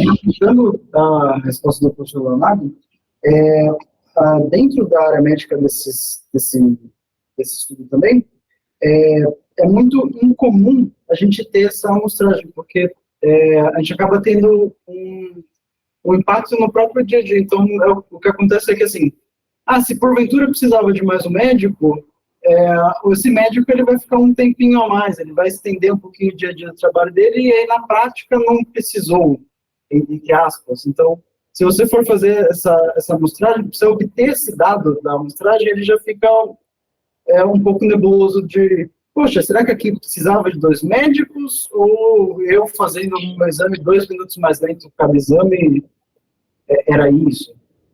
Tá. Não, entendi, interessante. A minha pergunta agora, aí até que você tocou nesse assunto, Eduardo, é o seguinte, vocês não tiveram acesso assim, a dado histórico? Não seria uma coisa que ajudaria? Por exemplo, pega aí, né, as últimas 50 semanas, sei lá, chutei o balde aí, né? São 50 cenários para você, e você tivesse feito o teste com esses 50 cenários. Será que isso teria te ajudado? Isso seria uma boa abordagem? Vocês chegaram a pensar nisso? É uma provocação boa, assim. Sim, a gente tinha histórico de números de exames realizados, mas como essa demanda ela não é uma demanda independente, né, a demanda por médicos, ela vem da própria organização que fazem, fulano, trabalhe você e mais um no turno tal do dia tal. Então, não teriam uma informação de, aloquei 2 e teve queixa. Como é que eu teria informação de necessidade de um médico adicional? Não, mas o que eu estava pensando era o seguinte, você pega o que eles realmente tiveram aí, né, de alocação nessa semana. Então você fala, olha, não quanto ele achou que ia ter, quantos realmente trabalharam nesse dia. Né? E aí, se teve se precisou de mais algum médico, isso vai estar registrado, não vai?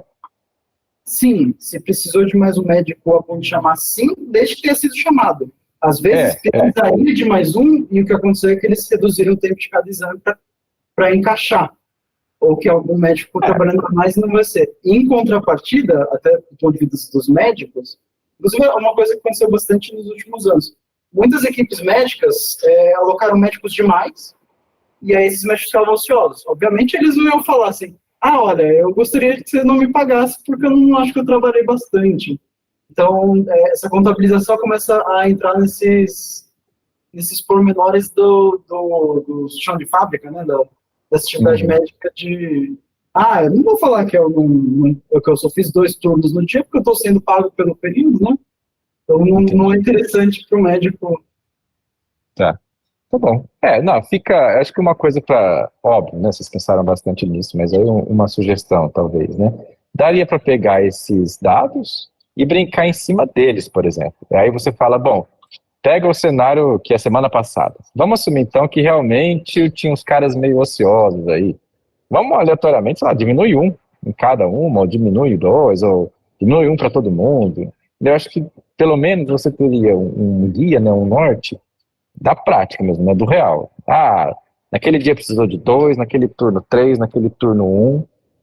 Mas tem aí boatos de que a coisa é meio, né, ociosa. Tá bom, então diminui um no dia que tiver a mais, ou em 20% deles, aleatoriamente diminui um. Então, não sei, uma outra visão de tratar o estocástico é alternativa a essa de agrupamento. Sim, Uma outra forma perfeito. de fazer isso. Até, eu acho que pelo número de exames é até um jeito mais garantido de calcular. Pode ser. Porque passou os exames que aconteceram, aí a gente sabe se... por que no dia do fulano fez 10 exames a mais do que a média? Uma coisa interessante, nesse caso aí, vocês podem pensar depois, né? Não sei se uma continuidade de trabalho, ou um doutorado, ou um outro aluno aí do Leonardo, né? Enfim, vocês podem tentar usar machine learning para isso. Você fala, olha, dado exames, né? Dado esses tipos de exames, né? Quantos médicos eu preciso? A máquina aprende. Se você tiver dados, né, para treinar essa máquina, pronto, você usa essa máquina, fica um trabalho bem legal, porque você pegou o machine learning para analisar seus dados, né, e te meio que sugerir quantos médicos você precisa, e aí você resolve o seu modelo matemático alimentado por essa previsão da máquina. Né? Dependendo de como for, né, a sua previsão, a confiabilidade dos seus dados, enfim, pode ser uma coisa legal. Uma coisa bem interessante. Bom, estou dando mais trabalho para vocês, mas assim, é tudo ideia para trabalho futuro, tá, Eduardo? Nada aí para sua dissertação agora, tá? Continuando. Esse negócio dos dados reais acabamos de falar. Tá. Nesse capítulo aí, agora, né, no capítulo 4, né, eu achei que ficou bem legal, bem interessante, explicou bem os modelos, meus comentários são basicamente esses mesmos, aí é menos de bobeirinha de notação que eu deixei aqui no PDR, tá? Uma coisa que aí eu senti falta também agora na parte do estocástico é uma discussão rápida aí sobre o problema ser 2 estágios ou multi-estágio. Por quê? No caso você tem vários períodos, né? Você tem vários dias. Então você fala, eu tomei uma decisão de alocar o médico na segunda, mas aí já vi que a coisa já deu ruim, então na terça eu já vou, né, me preparar. É como se você fizesse, né, tomasse a decisão e no segundo estágio, quando você vai falar, você já tem todas as informações de todos os dias, né, o que não é verdade, aí conforme vai passando. Óbvio, multi-estágio é uma coisa muito mais difícil, muito mais complicada de tratar, mas, né, eu acho que talvez uma discussão sobre isso. Falar, olha, o programa tem esse caráter multi-estágio, mas como, né, a extensão, tratar isso, né, é bastante complicado computacionalmente, vamos para uma abordagem em 2 estágios, que simplifica um pouco, mas não se perde tanto, você pode até tentar justificar do ponto de vista da aplicação. Você fala, né, eu não passo isso para o médico todo dia e falo para ele, amanhã você vem, amanhã você não vem. Eu preciso passar para ele isso no começo da semana. Então, essa discussão aí, por que você usou 2 estágios e não multi-estágio, eu acho que ficou faltando, seria legal ter ela. Tá? E você pode justificar isso tanto do ponto de vista teórico quanto prático, tá? Tranquilamente. Essa é uma questão bem interessante mesmo também, né? Se o problema ele tiver uma revisão muito frequente, né, se for puramente operacional, assim, muito estágio é mais adequado, né? 2 estágios é uma coisa mais agregada, estratégica. Uhum. Esse comentário é bem pertinente.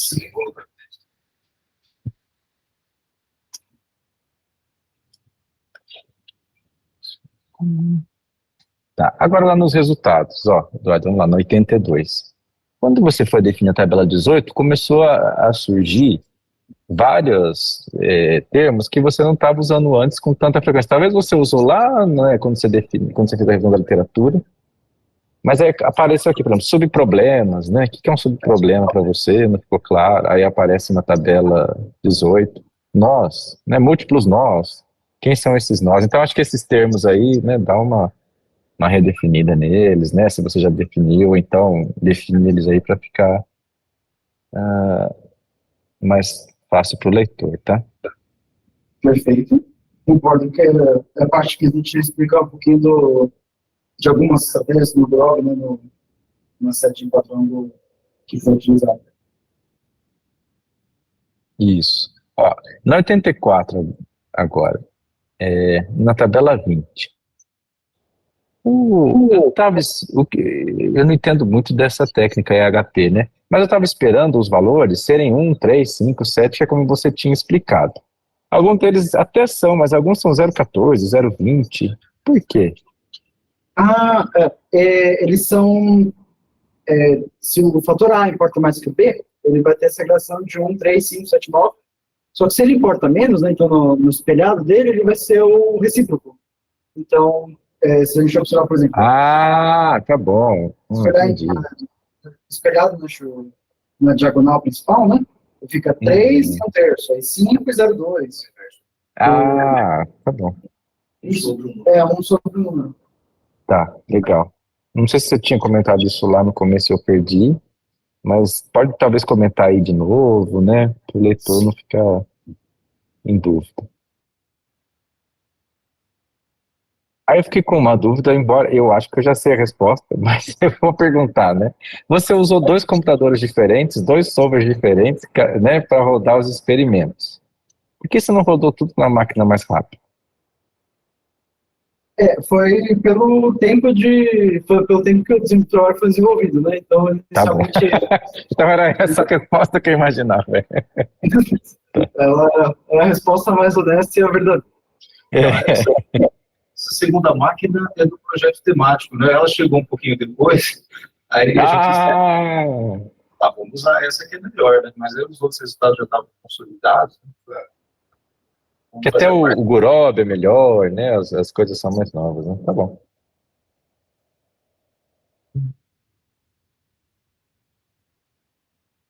Tá. Aí, no final da 5.1.1, eu achei legal o que vocês fizeram aí, bem interessante, né? Comparar a escala manual com a escala otimizada, achei isso bem legal.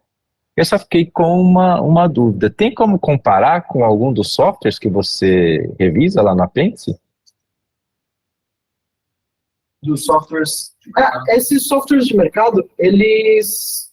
a grande maioria deles, até teve um trabalho bem árduo de ficar ligando, entendendo com as pessoas, pedindo informação. Aí você fala, mas você é médico? Não, não sou médico, sou estudante. No começo você está querendo roubar a ideia. A grande maioria deles não utiliza um modelo para chegar nessa solução ótima. O gestor médico faz manualmente, entrega a escala e eles gerenciam essa escala. É só um lugar para você digitar a escala pronta já.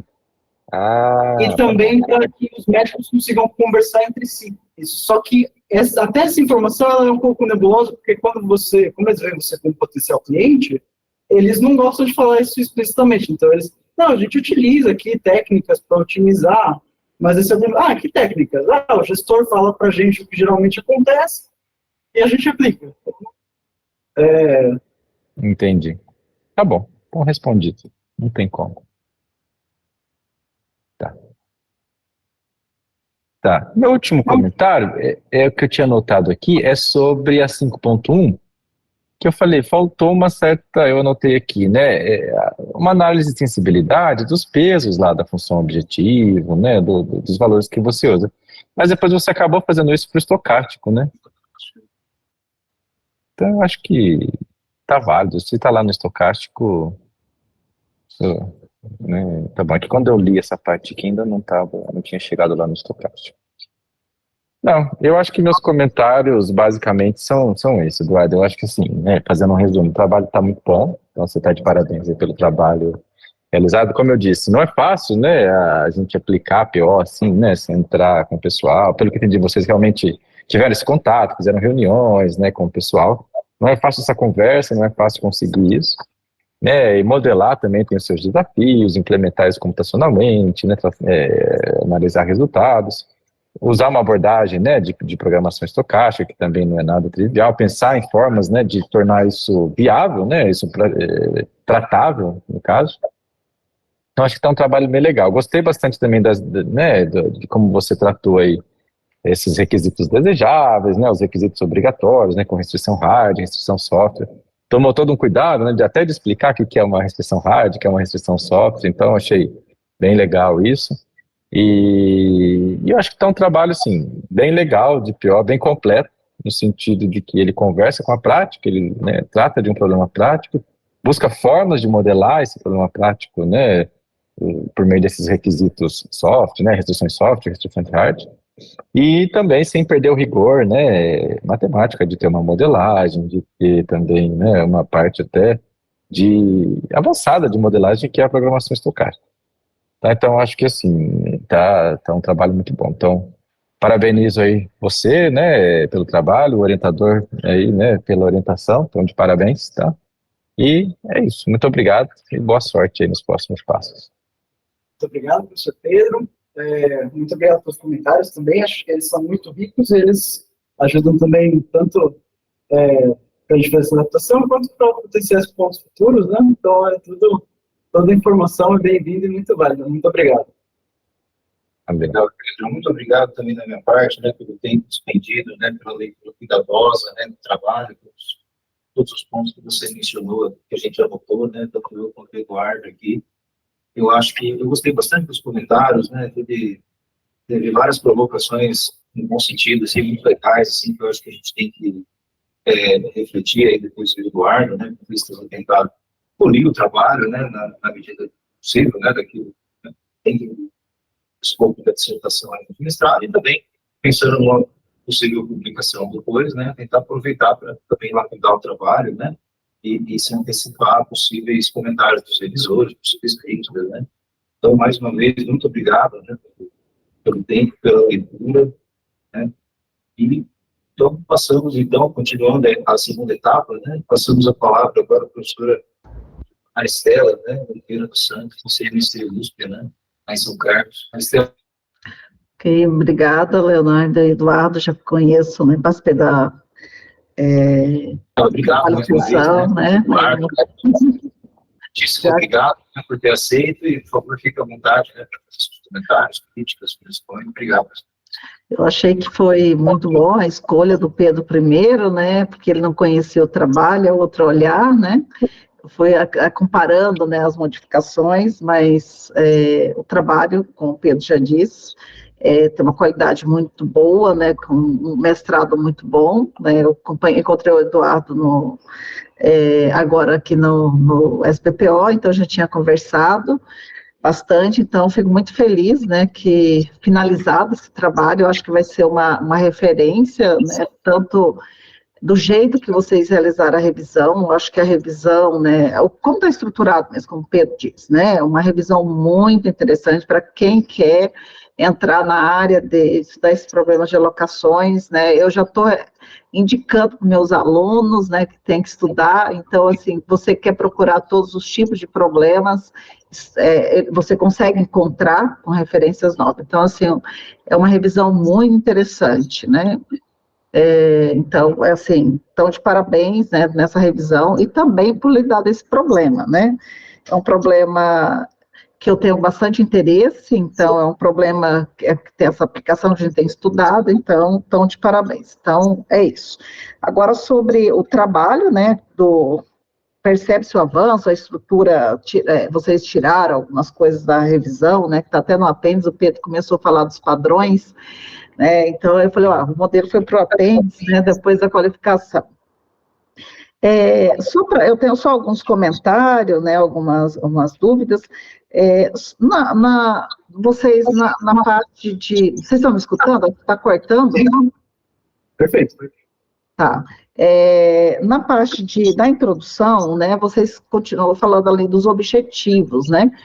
Eu acho que ali poderia mudar como contribuições do trabalho, né? Olha, meu objetivo é esse, ok, vocês cumpriram muito bem, né? Deixar ele muito mais, olha, aqui estão as contribuições do meu trabalho, que foram os objetivos. E aí, novamente, a mesma dúvida que eu tive no anterior, né, que você vai depois relembrar, que eu acho que eu reclamei, quando você fala dos múltiplos objetivos. Então, aqui na introdução, você já poderia dizer que você está trabalhando com essas técnicas, né? Então, trazer um pouco mais para enriquecer o trabalho, que você vai descobrindo tudo depois que você lê. É um trabalho muito rico. Eu já tinha reclamado, acho que na qualificação, e aqui também. Você usa as técnicas, mas você não fala no início. Então, a introdução, o resumo, a introdução e as conclusões, né? Que as pessoas vão ler para depois ler seu trabalho. Então, acho que precisaria dar uma melhorada para vender realmente trabalho, né? Você falar, o meu trabalho é muito interessante, eu tenho muitas contribuições, e as minhas contribuições são essas. Então, não deixar como objetivo, colocar como contribuições mesmo, vocês fizeram, e colocar, trazer, né, alguns insights para cá, do que essa lista de objetivos, né, na página 24. Eu acho que seria interessante, que vocês já fizeram tudo isso, então vocês já tiveram todos esses insights, vocês fizeram o modelo, inseriram os objetivos, analisaram com essas técnicas, então deixar isso como contribuições da dissertação. O objetivo vocês já cumpriram, né? Então, acho que seria essa parte que eu teria que falar dessa introdução. Agora, seguindo aqui, né, a revisão gosto muito, essa sua atualização, Eduardo, muito interessante, eu já, da parte da qualificação, aqui eu usei esse software para procurar outras coisas, eu achei gostei bastante, e vou continuar usando com meus alunos também. Agora, sobre o problema, né, o determinístico, né, que vocês fizeram o modelo, assim, acho que sempre tem aquela expectativa que eu conheço esses problemas, que eles são difíceis, vocês rodaram muito bem. Vocês vão pensar em rodar, considerar, porque ele tem bastante características dos modelos da literatura e a gente sabe que eles são difíceis. Trazer as instâncias da literatura, pelo menos alguma, adaptar, né, talvez o modelo para considerar algumas instâncias da literatura, vocês executaram? Sim, o que a gente percebeu é que dentro dessa área tem muita especificidade da organização. Então, a gente pode, o próprio trabalho que a Luciana Buriol orientou, eu lembro que uma das discussões dela era assim, não, se a pessoa trabalha no sábado, tem que trabalhar no domingo, porque já está perdendo o fim de semana, já perde de uma vez. Enquanto na organização que a gente conversou, era justamente o oposto. Os médicos falavam assim, poxa, por que eu vou trabalhar manhã e tarde no sábado, se eu posso trabalhar de manhã e almoçar com a minha família? Ou eu acordo, fico com meu filho de manhã e depois vou trabalhar à noite, tá tudo certo. Então, acaba desse problema, acaba tendo um pouquinho de problema dessa adaptação. Eu acho que talvez seria interessante ter pegar algum exemplo um pouco mais próximo para comparar, mas até foi uma coisa que graças ao comentário que foi feito durante a qualificação, a gente foi atrás e trouxe um pouquinho mais de aporte teórico de, nossa, o modelo está muito rápido.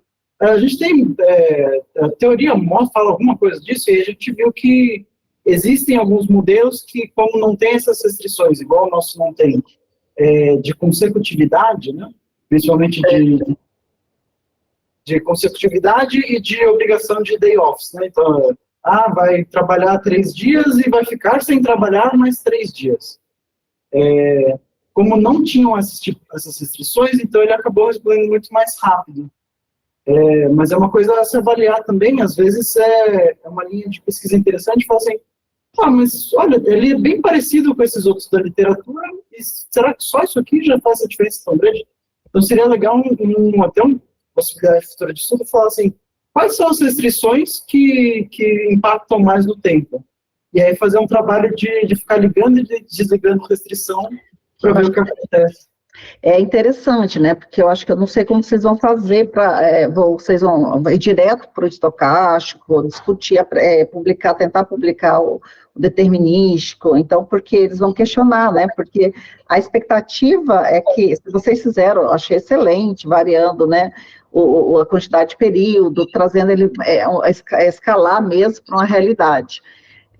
Mas a expectativa era essa. Então, se você fizer essa comparação, acho que é interessante, porque aí você fala, não, olha, eu consigo mostrar, não é característica especial da instância, né, olha, por causa disso, esse problema fica um pouco mais, né, ele roda muito mais rápido, então não vou precisar investir, né, na caso de método de solução, só com essas abordagens, que vocês chegaram a usar o PUROB, né, mas se vocês não tentaram assim, mostrar para a empresa, né, que poderia passar para eles o modelo, usar o CBC, algum software livre, porque você fez o quê? No GuroPy, né, alguma coisa assim, vocês chegaram a testar o software livre para rodar? Qual que é a diferença? Confesso que a gente não testou em nenhum, a gente até viu um pouquinho do CoinOR, né, mas não chegou a testar para essas instâncias daqui. Principalmente porque a gente também ficou surpreso durante as instâncias, a gente também esperava quando eu fiz aqueles testes adicionais, para mim o botão de rodar no meu Python é F5, né? Eu apertei F5, desliguei o meu monitor e falei, tá, agora eu vou dormir e daqui a 2 dias eu vejo o que aconteceu. E o que aconteceu é que otimizou muito rápido, né? Mas também foi uma surpresa para a gente isso. Então a gente não estava esperando, a gente estava esperando que acontecesse como acontecia nos outros, de estourar, né? De estabelecer, de falar assim, agora eu vou ter que me preocupar com estabelecer meu limite de tempo menor para falar assim, vamos ver agora em meia hora quantos que chega. E acabou não chegando nisso, né? Então, eu acho que talvez seja até interessante você falar, olha, eu estou trabalhando num problema real, peguei dados reais, né? Se a empresa querer usar, né, para tomar decisão, usando o meu modelo, né? Mas eu posso gerar uma interface e com software, a instância realista, se eu mudar aqui para o aplicativo, usando um aplicativo, né, uma empresa pequena, o software livre também resolve essas instâncias na média de uma instância, 2 instâncias, eu não sei a dificuldade de chamar, né? Ele roda lá, mudou para 1 minuto, 2 minutos, pronto, acabou. Eu acho que é interessante mostrar essas possibilidades, porque o CBC, né, tá bem bom, né, talvez consiga rodar rápido, né, eu acho que seria interessante. E outra coisa que você falou, né, da reotimização, né, você não chegou a fazer exatamente, né, a otimização da ociosidade, né, para você ver essa falta, né, aí depois você focou no modelo estocástico, né.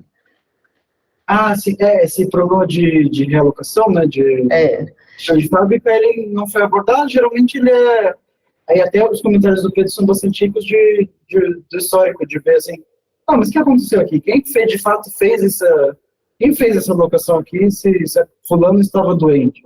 Como é que escolheu isso?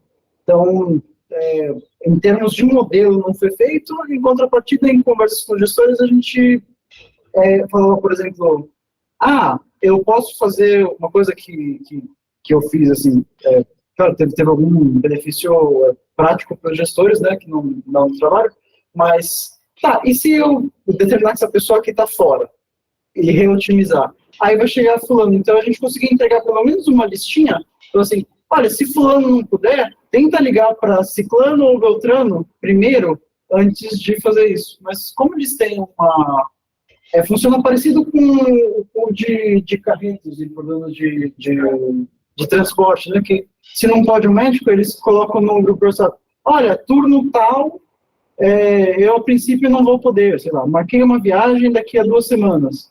Alguém consegue fazer para mim? Então eles acabam agitando organicamente. Mas tanto que tem na parte das perspectivas futuras de ter uma integração maior para modelagem, né? Agora, considerando também esse modelo determinístico, né, você tem conversando com o gestor também, de uma rede hospitalar, né, na realidade, clínicas de diagnóstico por imagem, que você até comentou aqui no seu texto, que eles, né, na hora de você testar, olhar a solução deles, né, que eles gostariam de não ter muitas mudanças, né. Então, nós testamos um modelo de alocação tentando minimizar, né, você tem a questão da factibilidade, mas minimizar a quantidade de alocações distintas, para não ter essa mudança. Então, acho que seria interessante, né, porque isso também aparentemente é um objetivo deles, né, você tentar fazer uma função objetiva, tentando ver aonde que eles estavam, minimizando os movimentos, né, a mudança de escala. Né, eu acho que seria eu acho que talvez assim, eles olhassem aquilo e falassem, nossa, isso para a gente é interessante, porque o médico também não quer mudar muito, né, do que ele já tem, né. Então, isso era um objetivo que eles queriam, né. Agora, uma última consideração, se você, na sua experiência, né, hoje, o que eles iriam aplicar, né, o que eles sentiram mais, né, você falou, olha, eles ficaram bastante interessados na versão estocástica, vira essa parte, mas se você chegasse lá no hospital, o que eles iriam usar hoje? A facilidade de utilização. Seria principalmente, e foi recorrentemente apontado, né, principalmente quando novos serviços operam, então, por exemplo, quando o trabalho foi desenvolvido, E a atualidade teve uma mudança de 1 ou 2 médicos para a equipe, e também eles passaram, teve mudança no quadro de funcionários, não sei se hoje está tudo bem. Tá mais ou menos, mas tudo bem, eu estou prestando atenção aqui. E também, por exemplo, um dos hospitais passou a operar de domingos também, turnos da manhã e da tarde. Então, aí onde eles chamarem e falam assim, Eduardo, a gente precisa de ajuda agora, porque quando vai introduzir um serviço novo, aí muda tudo, porque aí alguns médicos estão acostumados com o serviço lá, falam assim, nossa, abriu uma unidade aqui do lado da minha casa, eu não quero mais trabalhar, não quero mais ter que me deslocar 40 minutos. Vocês sabem que aqui em São Paulo, qualquer 2 bairros para o lado é 1 hora. Então, tudo é longe, né? Então... Falou, esses exames, exames normais, né? Não é diagnóstico por imagem. São exames de ginecologia. São exames de ultrassom. Tá. Então, é a mesma realidade da rede que a gente está trabalhando, porque eles trabalham com diagnóstico por imagem, mas podia ser ultrassom, e eles realmente têm a questão da unidade, né? Eles não movem totalmente, né? Eles aceitam o movimento dependendo da vizinhança. Então, para fazer essa realocação fica mais fácil, né? Porque eles não têm aceitação de mudança, né? Estão aqui, mas eles aceitam na vizinhança, né? A mudança. A última pergunta que eu ia dizer aqui, eu acho que... nessa linha do Pedro, né, como você tem dados de demanda, fazer essa técnica combinada, porque você tem o estocástico, tudo bem, né? Mas fazer uma previsão, né, e usar aquela parte preditiva e prescritiva também seria uma parte importante, né, do trabalho no futuro, não sei qual que é a ideia da continuidade do trabalho. Né? Eu não sei se vocês se o Eduardo vai continuar no doutorado ou vai para o mercado, não sei quais são as suas metas futuras, o que você vai fazer. Né? Ainda estamos bem abertos, vamos ver os próximos passos, mas sempre eu gosto de ter esse pé junto de unir os conceitos teóricos aos conceitos práticos, né? Então, eu acho bastante rico, inclusive é uma das coisas mais bonitas da pesquisa operacional, né? Porque, por exemplo, se os médicos não sabem que dá para fazer essas coisas, eles nem registram. Então, depois que eles ficaram sabendo que a gente consegue otimizar isso aqui, então faz sentido eu anotar, por exemplo, eu ajudo na coordenação de grupos médicos, né? Desses próprios grupos médicos, eu ajudo na coordenação deles, e aí eu desenvolvo também algumas coisas de geração de dados. Então, a gente vê que, para esses dados existirem, às vezes acontece o oposto. Às vezes, assim, olha, eu quero fazer um trabalho com esses dados, mas eles não geram esses dados porque eles não sabem que isso aí pode ter benefício. Então, acontece o oposto. Primeiro, mostra assim, olha que legal isso aqui. Com base nisso aqui, se a gente tivesse esses dados, daria para fazer sei lá o quê. Então vamos começar a gerar. Então a gente está começando a fazer esse registro e a contabilização estatística desses exames. Começou esse ano. Então, assim, por mais que tenham no sistema, né, claro, que todo mundo que vai, como tem plano de saúde envolvido, né, então todo mundo tem no sistema, mas nenhum dos médicos ou dos gestores tem acesso a esse sistema de maneira fácil. Então, agora que eles sabem que isso aí tem benefícios, aí a gente está começando a contabilizar até para mostrar alguns fatores, porque um caso, se eu puder entrar um caso prático, é assim, um médico específico está reclamando que no dia dele vem mais gente. Como é que eu vou justificar isso se eu não tenho essas informações, ou se antes eu tinha, mas eu nunca faço assim, tá bom, então vamos puxar essas informações agora, mas... e aí isso pode entrar no modelo. Então, como tem balanceamento de carga de trabalho, às vezes esse balanceamento é de número de alocações, né? Mas se você chegar dentro do turno e falar assim, quantos exames essa pessoa está fazendo? Será que no dia dela está sendo muito mais, ou será que porque o dia dela é segunda de manhã, e segunda de manhã tem mais casos? Ou sexta tarde, mais gente tira licença para fazer alguma necessidade médica, e aí tem isso. Será que é devido ao médico? Será que não é? Então, são muitas informações que acho que a pesquisa operacional é muito bonita no ponto disso, né? Ela faz com que a gente comece a contabilizar mais isso, para estudar depois. Isso é muito interessante, esse caminho, porque exatamente aí entra essa parte do machine learning, porque você pode considerar os históricos, né, dos exames, da demanda, e considerar essas informações, né, essas variáveis, para fazer a predição, né, para você ter uma previsão de demanda. Por que segunda? Por que sexta? Então, o médico percebe que então está acontecendo alguma coisa na previsão de demanda, né? Você tem que olhar a demanda, essas variáveis que seria, às vezes, exógenas, talvez, segunda-feira, porque é o início da semana, quarta, por alguma razão, né? A unidade que está numa região que, coincidentemente, tem mais exames, né? Então, acho que seria coisa interessante para o futuro, mas isso aí é o seu futuro de pesquisa, né? Eu acho que talvez agora aqui, né, fechado, e o que você gostaria de fazer no futuro, mas acho que tem bastante coisa para fazer. Então, é isso, né? Eu acho que vocês dois estão de parabéns, né? O trabalho é excelente, gostei muito mesmo, muito realmente. Então, vai ser uma referência em todos os sentidos, né? Assim, um trabalho que vocês vão publicar no futuro, e é uma dissertação que vai ficar online, que a gente vai usar bastante também. Por isso que é importante, né? Toda essa organização que a gente está falando aqui, que o Pedro falou também, para deixar o mais claro possível, para depois a gente passar para os nossos alunos.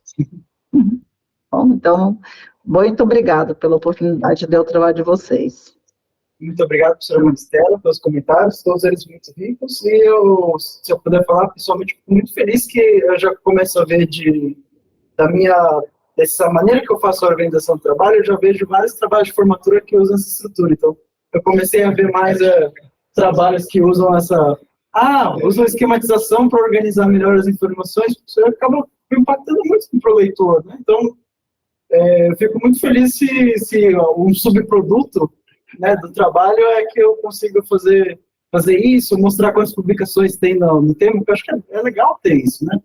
Ter uma dimensão aquela ferramenta lá do Dimensions.ai, é interessante de ter um trabalho de formatura e falar assim, vamos contextualizar, qual que é o melhor jeito de contextualizar? O quanto que está se estudando nessa área? É uma área que está estagnada, está em ascensão? Eu fico muito feliz de ter um subproduto do trabalho ter essa ajuda também para a posterioridade. Então, Estela, muito obrigado mais uma vez pelo seu tempo, né, por ter aceito o convite para estar com a gente aqui hoje, né, para fazer a avaliação do trabalho, né, novamente uma leitura cuidadosa do texto, né, muito obrigado, comentários super pertinentes, né, agradeço muito o seu cuidado, né, nesse processo todo. Gostei também dessas provocações, né, que eu acho que faz um crossover, que o Pedro mencionou, né, e com o que o Eduardo comentou há pouco, porque, assim, é uma área que realmente ela é rica em Big Data, né, falando assim, entre aspas, né, já, termo meio vulgar, assim, mas é Big Data, né, com certeza a área médica, né, as operadoras de plano de saúde, eles têm uma série de dados, né, eles têm muito mais dados, provavelmente, do que eles acham que eles precisam, né, e aí acho que o gap talvez seja exatamente esse, né, eles não sabem como eles talvez possam utilizar, né, eles vão coletando, mas talvez enxerguem oportunidades nisso, né.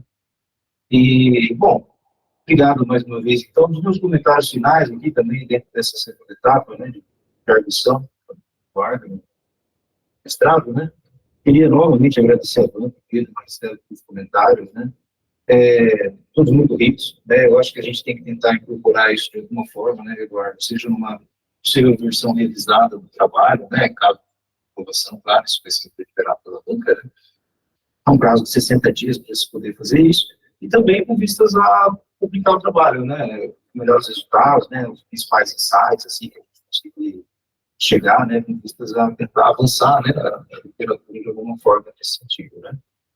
Bom, o Eduardo já mencionou bastante coisa aqui, né, o Eduardo é formado aqui em engenharia de produção na própria Poli, né, se formou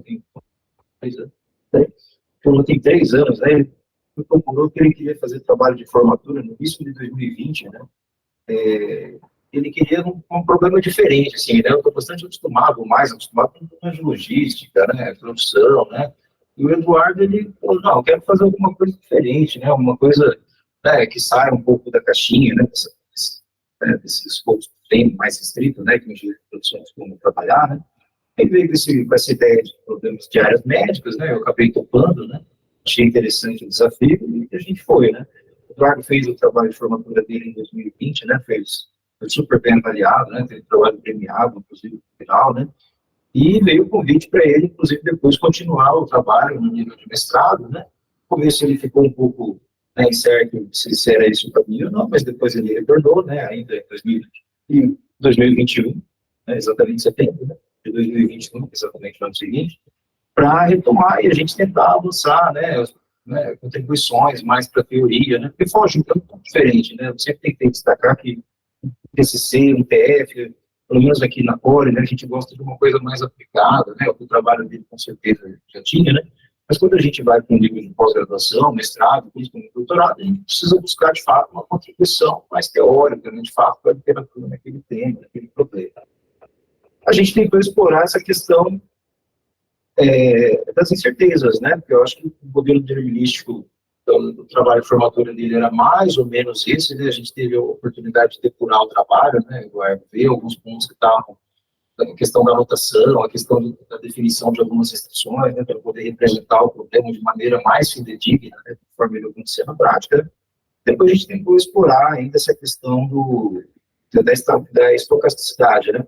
Uma questão que eu levantei com o Eduardo várias vezes, né, não sei se vocês conhecem bem o assunto, é assim, bom, a gente foi para uma linha de programação estocástica, né, e acabamos em 2 estágios, com muitos estágios, como o Pedro mesmo já destacou, era também uma opção, dependendo aí do nível de agregação das decisões, talvez até mais adequada, né. Mas uma provocação que eu fiz era a seguinte, não, por que não a otimização robusta, né, um conjunto mais restrito de possíveis realizações do parâmetro incerto, né, por que não, né, considerar uma abordagem de programação robusta, né, e talvez comparar as 2 abordagens, né. É uma dúvida também, né, um possível revisor, assim, de um periódico, talvez questione, mas por que programação estocástica e não utilização robusta, né. É um motivo de provocação que fica aí depois também, caso o Eduardo queira, né, se engajar no doutorado aí, no médio prazo aí, no longo prazo, né, fica essa provocação, assim como também a questão do rescheduling, né, que de fato é um problema que eu acho que eu não tenho certeza qual é a magnitude desse problema na prática, né, se é alguma coisa que eles conseguem, as estruturas assim, conseguem de fato resolver isso assim, de maneira eficiente, né, eles têm as ferramentas para conseguir programar a escala, né, tirando, claro, aquelas ferramentas, mas o grupo de WhatsApp, né, manda lá no grupo para a pessoa aqui que consegue pegar, né, tipo, né. Bom, no mais, gostei bastante de orientar o trabalho do Eduardo, né, achei que o Eduardo foi muito cuidadoso esse tempo todo, né, assim como ele já tinha sido no trabalho de formatura dele, né, TCC, muito diligente, né, muito meticuloso, né, preocupado com todos os detalhes, né, e eu acho que o Eduardo aproveitou bastante o período dele no mestrado, né, também teve envolvimento dele com disciplinas de graduação, né, foi monitor de PO, foi monitor de estatística, ajudou a fazer material didático para os alunos, né, deixou disponibilizado no Moodle, né, gravou tutoriais, né, então acho que ele viveu bem esse período do mestrado, né, eu acho que tendo que é um aluno de referência aqui para a gente, como nessa área de pesquisa nossa, né, pesquisa operacional, tendo que é um aluno de referência, e o que ele comentou mesmo dos TFs ali, né, de pegar, colocar gráfico, né, de fato, né, o TF dele também acabou virando uma referência, né, e sempre eu passo para os alunos que vão fazer outros trabalhos de formatura, né, ou mesmo mestrado, olha, isso é uma das referências aqui, né, veja como está a estrutura, a organização, né, que eu acho que é bem interessante, né, nessa linha de PO, mais foco em modelagem matemática e tal. E o que mais? Bom, acho que é isso, né, Eduardo, da minha parte também, gostei bastante, parabéns. Queria passar a palavra agora para você também, né, se você quiser fazer um comentário, falar alguma coisa. Eu gostaria de agradecer os comentários de todo mundo, né, principalmente dos 3 membros da banca. Muito obrigado, professor Leonardo, também foi um caminho largo aqui, a gente já trabalha juntos há tempo, né, desde a arquitetura, aí agora ao longo desses 2 anos e meio de mestrado também. Eu acho que sempre a gente preza bastante por um resultado elevado, né, eu acho que a gente está numa dinâmica parecida, a gente gosta de garantir que está tudo certinho, né, então acho que a gente até brincou na hora de chegar aqui nessa sala, eu cheguei hoje 10h15, aqui para a apresentação começaria 2 da tarde. Então, e aí quando alguém avisa, eu digo assim, não, ele é o do Eduardo mesmo, porque faz parte dele o estoque de segurança do Eduardo, ele é um pouquinho maior do que... Mas é isso, no mais, só agradecimento, né? Acho que a gente conseguiu desenvolver um bom trabalho. Ficam bastante. Se ficam questões com perspectivas futuras, é porque o conteúdo ele deixa isso apto, né? Então, o conteúdo ele conseguiu explorar coisas o suficiente para deixar em aberto mais coisas interessantes, assim como avança a ciência. Então, a ciência é sempre assim, a gente está na fronteira de conhecimento até perturbar ela um pouquinho e abrir para ser perturbada cada vez mais e expandir. Isso aí nós vamos. Tudo bem. Obrigado, Eduardo. Alguém gostaria de fazer um comentário presente na sala? Ou que esteja online também, da plateia, né? Eu costumo abrir esse espaço aqui também. Comentário do tipo. Tá bom, então. Bom, então, com isso encerramos essa segunda etapa, né, da defesa da dissertação do Eduardo, né? A gente passa para a próxima etapa, que é a deliberação por parte dos membros da banca, né, que é ter em sessão restrita, né, em fechado. Eu acho que eu vou pedir, claro, para o Eduardo, para a gente dizer seu resultado, para a Renata também. A gente manda um WhatsApp, assim, para a gente terminar. Perfeito. E Pedro, eu criei uma outra sala, né? Não sei se vocês receberam, a gente não precisa, acho que, salvo engano, né? A gente não precisa pedir para ninguém que esteja nessa sala aqui sair nesse ambiente do Google Meet, né? Então, só a gente, eu acredito que só se a gente mutar aqui, fechar a câmera e for para outra sala e fazer esse processo lá, eu acho que já deve funcionar, tá bom? Eu já vou entrar lá, acho que está aqui mesmo, tá no meu e-mail.